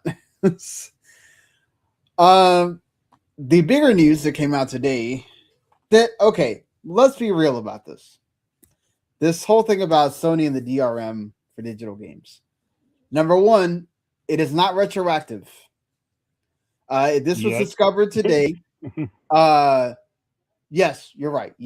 Right? They could technically do that. Mm-hmm. So there was a firmware update that happened not too long ago. And this apparently brought in a DRM where if you do not, any game that you buy this week and forward on the PSN store, nothing retroactive, apparently, until they do make it retroactive, probably. Right. Or they just do away with this, because I'm sure this is never going to get any kind of good press.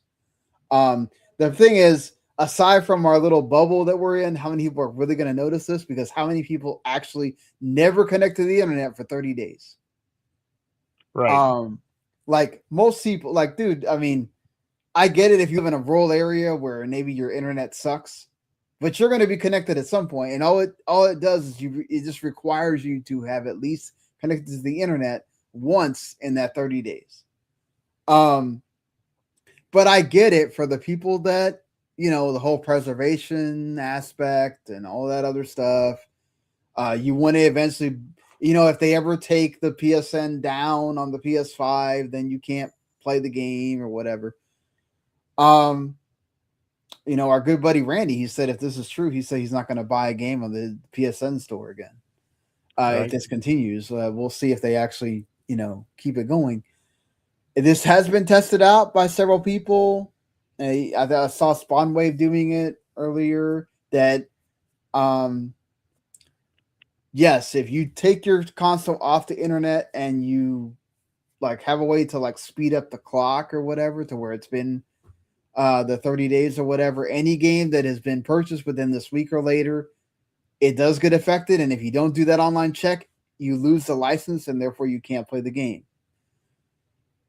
But again, how many people really don't go online to where this is and this even affects you if you make your console the primary console, which was a way to in the past avoid this, right? Where you don't have to worry about the licenses. So as somebody that this is of course being done to people that, especially in other countries where having cracked PS5s is much more common. But also you have that here as well. People that are doing nefarious things with their console. Right.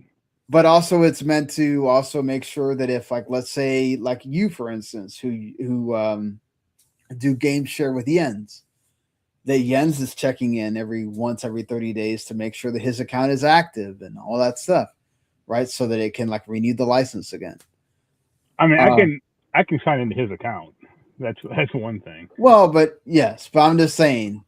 And it's not you don't you lose the license temporarily, but the second you sign back in, you just re-download the license. Exactly. It's not you use it permanently. It's just, it's one of those where oh man, okay, I'm not signing into the internet. Let me sign into the internet, and then now it works, and I get it for 30 days again, and I can go log off the internet again if you want to do it. It reminds me of not Phil Spencer, but the last guy, Don Matrick. Yeah, I'm going the example is what if people on a submarine, they can't sign on the internet for 30 days? We got a console for them. It's called the Xbox 360.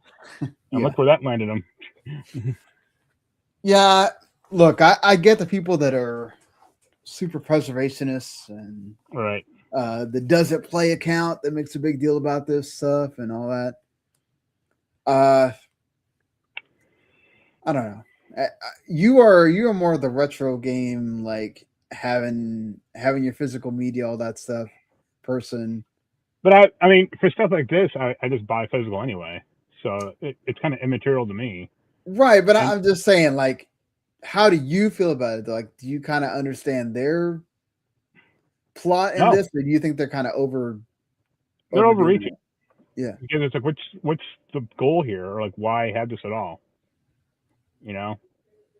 What's the benefit to what's the benefit to the consumer? Oh, there's not a benefit to the consumer, but there's a benefit to Sony, right? Yeah, but that's because they want to be able to track you. They want to be able to know what you're playing.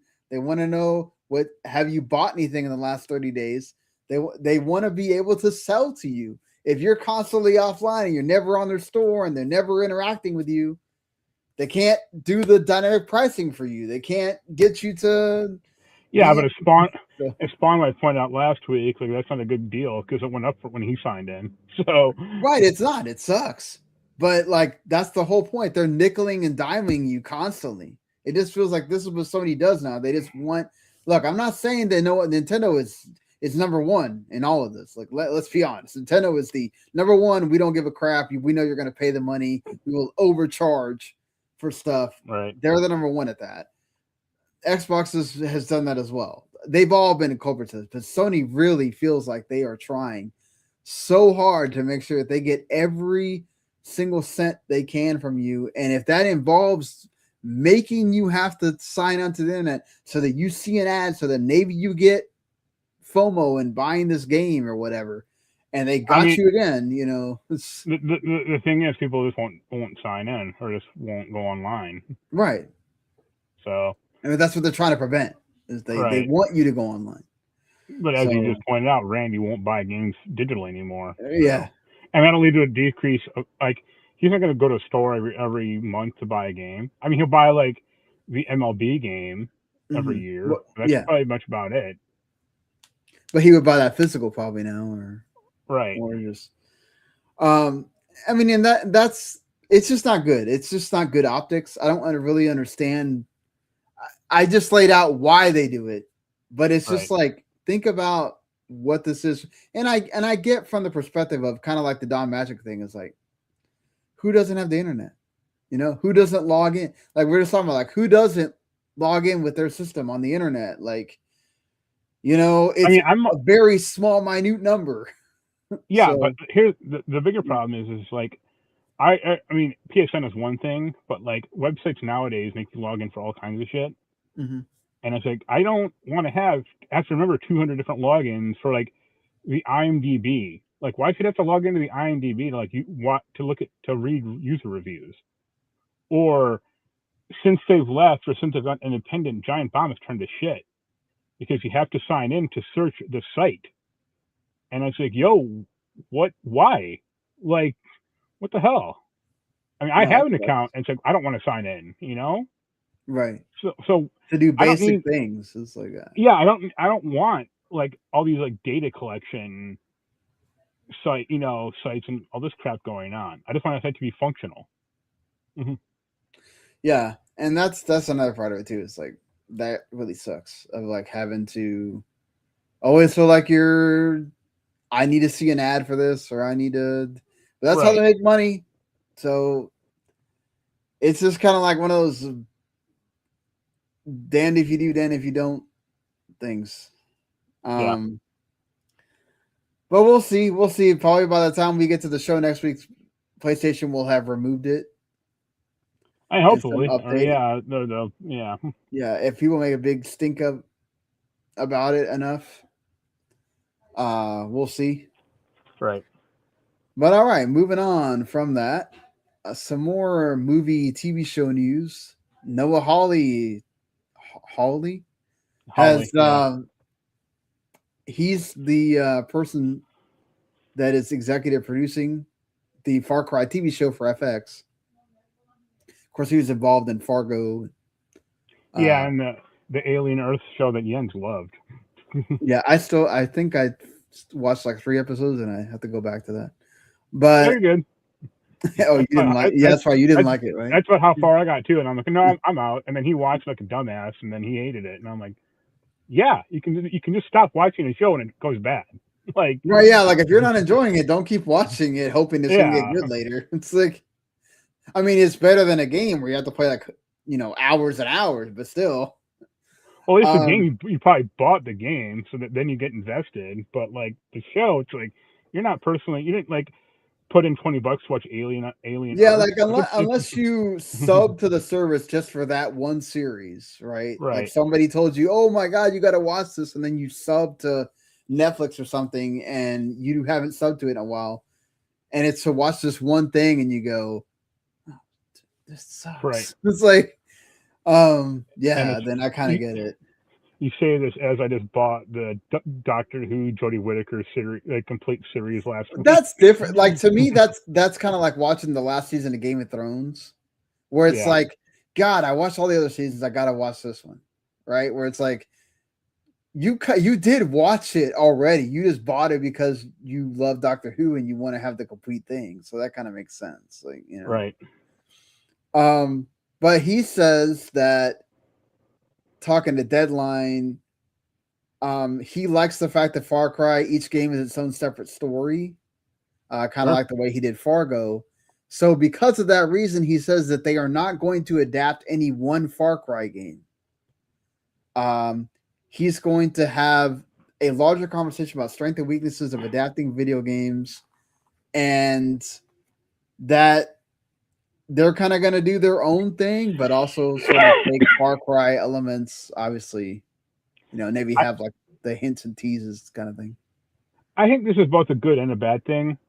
The bad thing is like I think Far Cry 3 is like the one that people actually cared about the story. Yeah, they love Vaughn. Voss. Ross, sorry, keep saying that. And like that guy's real, so you just hire the actor and have him do it. I mean, he did it for like commercials and shit, so why not? Right. But like the flip side is like Far Cry, aside from 3 and like maybe 4, the storylines are all bad or like non-memorable at all. So, like, do you remember did you ever play Far Cry 1? And then B, if you did, do you remember? I did play Far Cry 1. I don't remember the story at all. Right. All I remember about like Far Cry 2 was he had malaria, and that was about it. Yeah. So like. No, yeah, it's very much like Assassin's Creed, where it's like people forget about 1 and they just start with 2, and it's like Far Cry. It's like you just start with 3 and then move on. Right. I mean, at least at least Assassin's Creed, like they are connected by the overarching story. Yeah. So that does kind of help. But like Far Cry, yeah, they're not built on they're not like narratively connected or anything. So yeah, do what you want. Have Rob Mack or McElhenney, blow up, people in Africa or Idaho, where the fuck are you going to be doing it? Philadelphia, probably. Yeah. I mean, I think it'll be good, but yeah, we'll see. I don't know if it'll be good, but it'll be damn sure better than the Far Cry movie that German dude put out a few years ago. Oh yeah, I forgot about that. Yeah. Oh, what's his name? Oh, I can't remember. Uwe Boll, that's it. Oh Lord, well, anything compared to Uwe Boll's, goodness. Right. Yeah, that Far Cry movie came out, so it's like yeesh. Well, there's also a Battlefield movie that's being pitched to people right now, and Michael B. Jordan is involved as a producer. We don't know if he's going to star in the movie or not. Sony and somebody else is like up for the bidding. There's also supposedly Sony and Universal up for the bidding on a Metroid movie, which we've talked about being a good idea depending on who's the director. Yeah. EA is going to help produce this film, but it's not the Call of Duty movie. Okay, what are you going to do with this? I think Call of Duty has like a hair more story because it has at least like a few people know Soap and British dude. I forget the guy's name. Yeah. But like Battlefield's a blank slate, so just do whatever the fuck you want, really. Right. Exactly. It'll be just a hair over. It'll be the Black Hawk Down sequel that we've always wanted. Very true.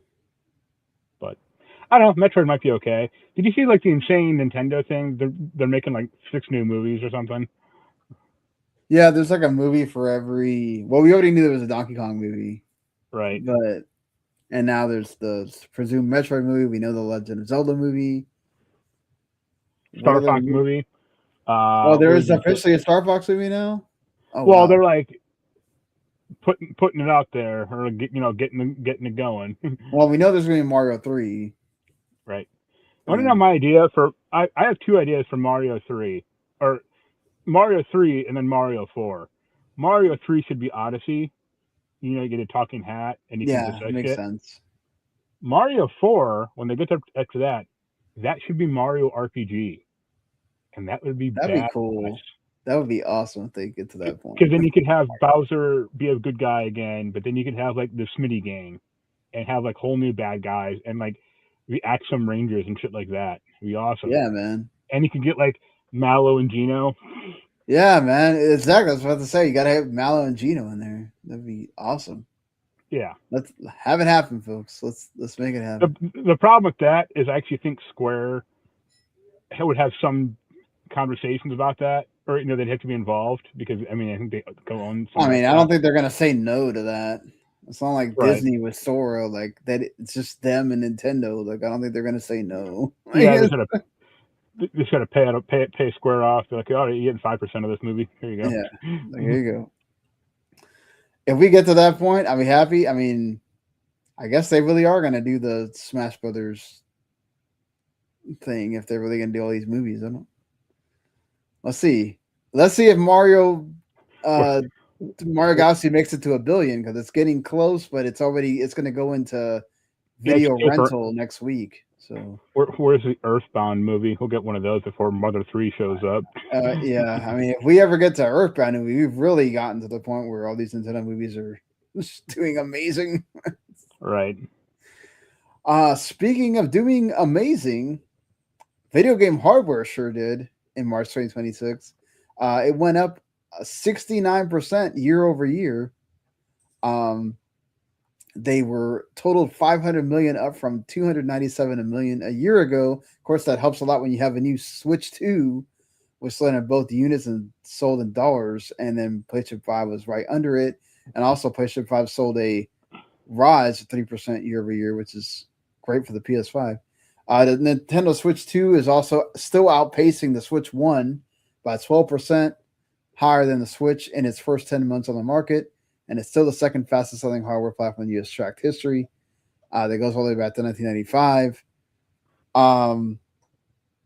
And 2026 video game hardware sales are up 38% compared to last year. But of course, again, it's helped a lot by the fact that you have the Switch 2, which is new. Right.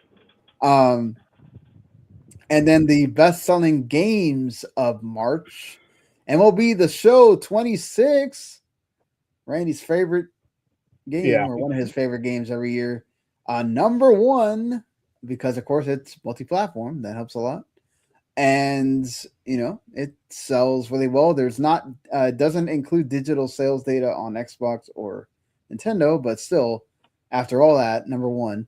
Resident Evil 2 drops to number 2. WWE 2K26 at number 3. Marathon at 4. Pokemon Pocopia without digital sales is number 5. And Call of Duty Black Ops 6 dropped all the way to 6. Monster Hunter Stories 3 debuting at 7, which is cool.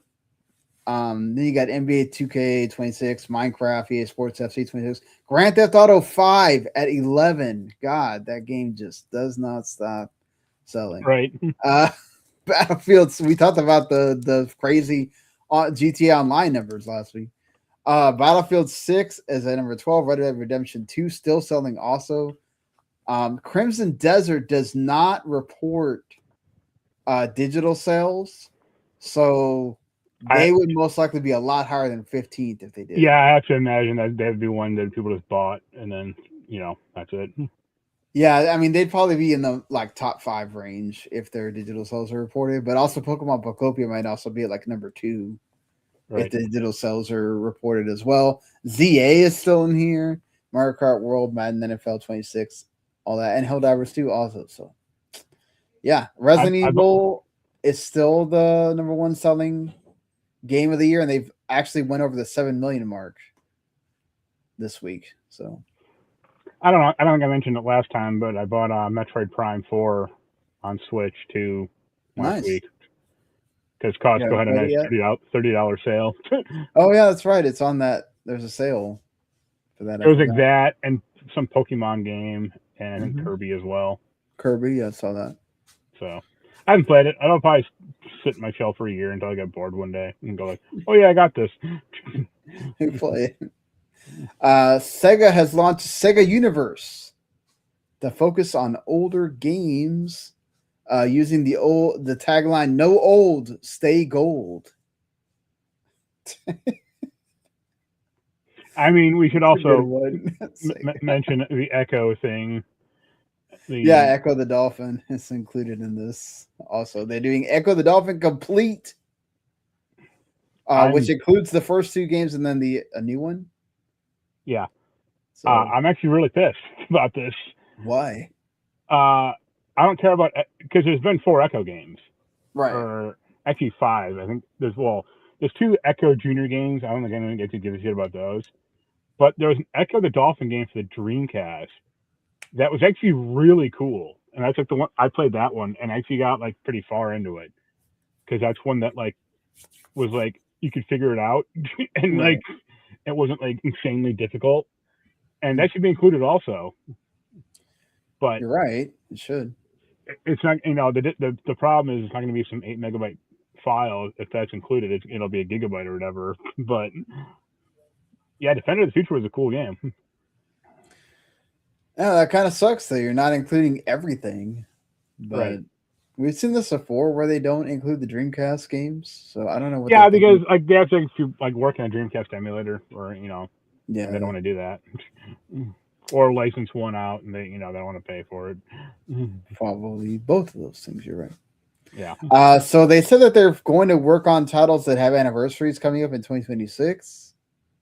They didn't reveal which ones, but we do know that there's already Streets of Rage, Shinobi, Eternal Champions, Outrun that all have like animated shows or TV shows, and we have that Golden Axe show as well. We know there are some games that are getting new games or remakes, but they did mention Outrun, Streets of Rage, Nights into Dreams, Guardian Heroes, Soccer Wars. So, and we know how Jens loves Soccer Wars. So cool things. Man, there was rumors of they're going to do a Project X Zone 3. If they do, I'm so there. And not one mention of Kid Chameleon anywhere. Does that surprise you at all? Yes, because that was actually a cool game. I'd much rather have Kid Chameleon HD than some Nights into Dreams bullshit. Maybe they'll surprise you. You never know. I should have mentioned this when we talked about Ubisoft earlier, but they also had more bad news that they canceled their Animal Crossing inspired game after 3 years in development called Alterra. It was used like it had NPC characters called Madeleines that kind of look like Funko Pop characters. It had different biomes, stuff. It was very much, like I said, inspired by Animal Crossing. Ubisoft's gone on a spree of canceling games. Somehow Beyond Good and Evil 2 is still around, but right. I guess the project this won't die. I'm just surprised with the fact of like how big survival craft games are right now, or games kind of like Animal Crossing are right now, that you would cancel this. I guess they feel like they would have to put too much money into it for it to actually get to the point where it was, in a state where you could put it out. So right, they canceled it. Also, like one more thing, Atari has acquired Implicit Conversion, which they worked on through Digital Entertainment with the Mortal Kombat Legacy Collection that just came out not too long ago. But they've acquired them to be able to do more retro games, bring more retro games to modern consoles. They will likely expand to work on more games for Atari. Their primary focus remains on developing the Pancake emulator for PS1, the Waffle emulator for PS2, and eventually a PS3 emulator as well. Great. You can play the 1997 version of Frogger all over again. They want to be able to use that proprietary syrup engine and combine it with other tools to deliver greater capabilities, not only first-party Atari properties, but also partner games. Well, that's a good pickup by Atari. Atari's been doing some like smart acquisition stuff lately. So they're keeping themselves afloat, which is good. Right. So. The game stuff is good, but the hotel and all the other bullshit. Yeah, like that stuff is kind of like, what? Why? But all right, anything else you want to? I pre-ordered that SNK, the Neo Geo console. Oh yeah, we forgot about that like last week. Yeah. What any game you're gonna get with it, or? I mean, it comes with Metal Slug. That's what people game that people actually care about. If I can, I'll try to pick up some King of Fighters. I think 99 came to it, and I'm not quite sure. Right. Money Puzzle Exchanger is a cool game. That's a Japanese only puzzle game. And I would pick up what the hell is the name of it? Oh, the disc game. Discworld? Damn it. It's gonna annoy me. Windjammers. Windjammers, okay.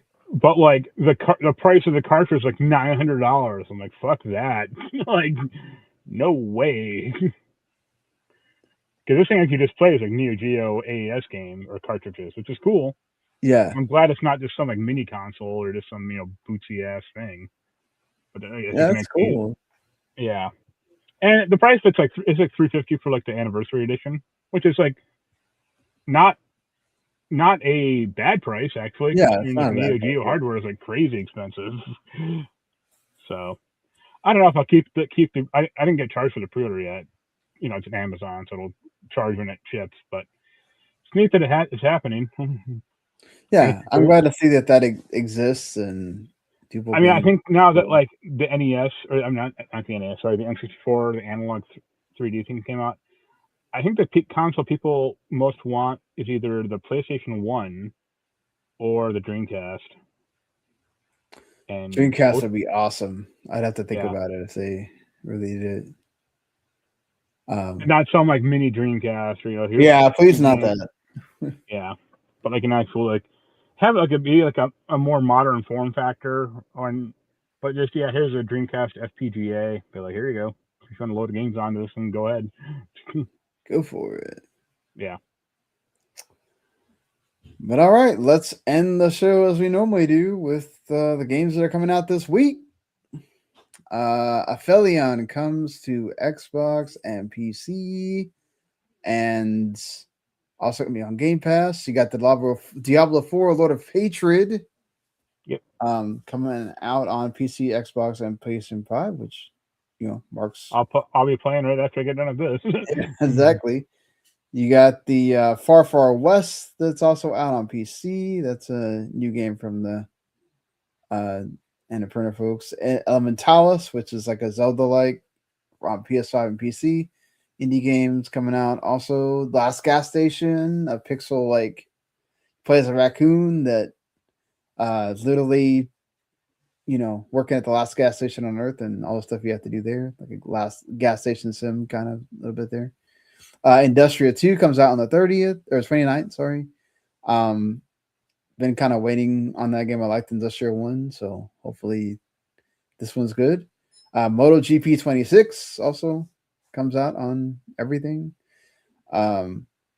Echoes of More comes to the PC. Spell Brigade gets the 1.0 version and PC and PS5, which looks kind of cool. Demon Lord Just a Block, which they've shown on several showcases, comes to PC. And then Saros on the 30th, which again I might pick up. So we'll see if I have thoughts on that for next week. Incombini also comes out. That's coming to Game Pass, but it also comes on Switch and PS5 and PC and Switch 2. That's that game I thought about last week that I played the demo where you're running a convenience store and you also kind of get right, the Japanese Asian. Yeah, exactly. You get the Bus Bound game, which is a Saber Interactive doing a bus driving simulator. It's just cool. And its own new Heroes of Might and Magic game, the Olden Era, also comes to early access on PC. That's also on Game Pass. Monster Crown Sin Eater, which is another one of the Pokemon likes, is also coming out, which it looks really good. So I might keep my eye on that. Sure. And Forbidden Solitaire. Yep. Also coming out that you will have thoughts on. I think it's the 30th, but yep. Yeah, 30th. I'm sorry. I was talking about the 30th already. I apologize. I lose track of the dates sometimes. Right. Soul Quest, which I'm reviewing, comes out on the 1st for PC, which is kind of like it's a platformer, action platformer basically, but it's got a little bit of like being torturous to it, where they try to make it hard for the platforming or some of the actual like action stuff. They kind of squeeze you in and you have to dodge and avoid objects and things like that. So there's a little bit of the Soul Quest, probably has a little bit of the souls in it, without the soul stuff, I guess you could say. Yeah, that's kind of it for. And Constance is also going to come to Series X and PlayStation 5, which is a really cool like Metroidvania, which came out to PC and Switch last year. So looking forward to that, to people that haven't played it yet. And then next week is going to be another big week for indie games. So if you thought the what was it? The week of the middle of April was big. This next week is ridiculous. So, Right. but all right, we will talk about that next week and whatever else happens next week. So until then, see you later, everybody. Later. Peace.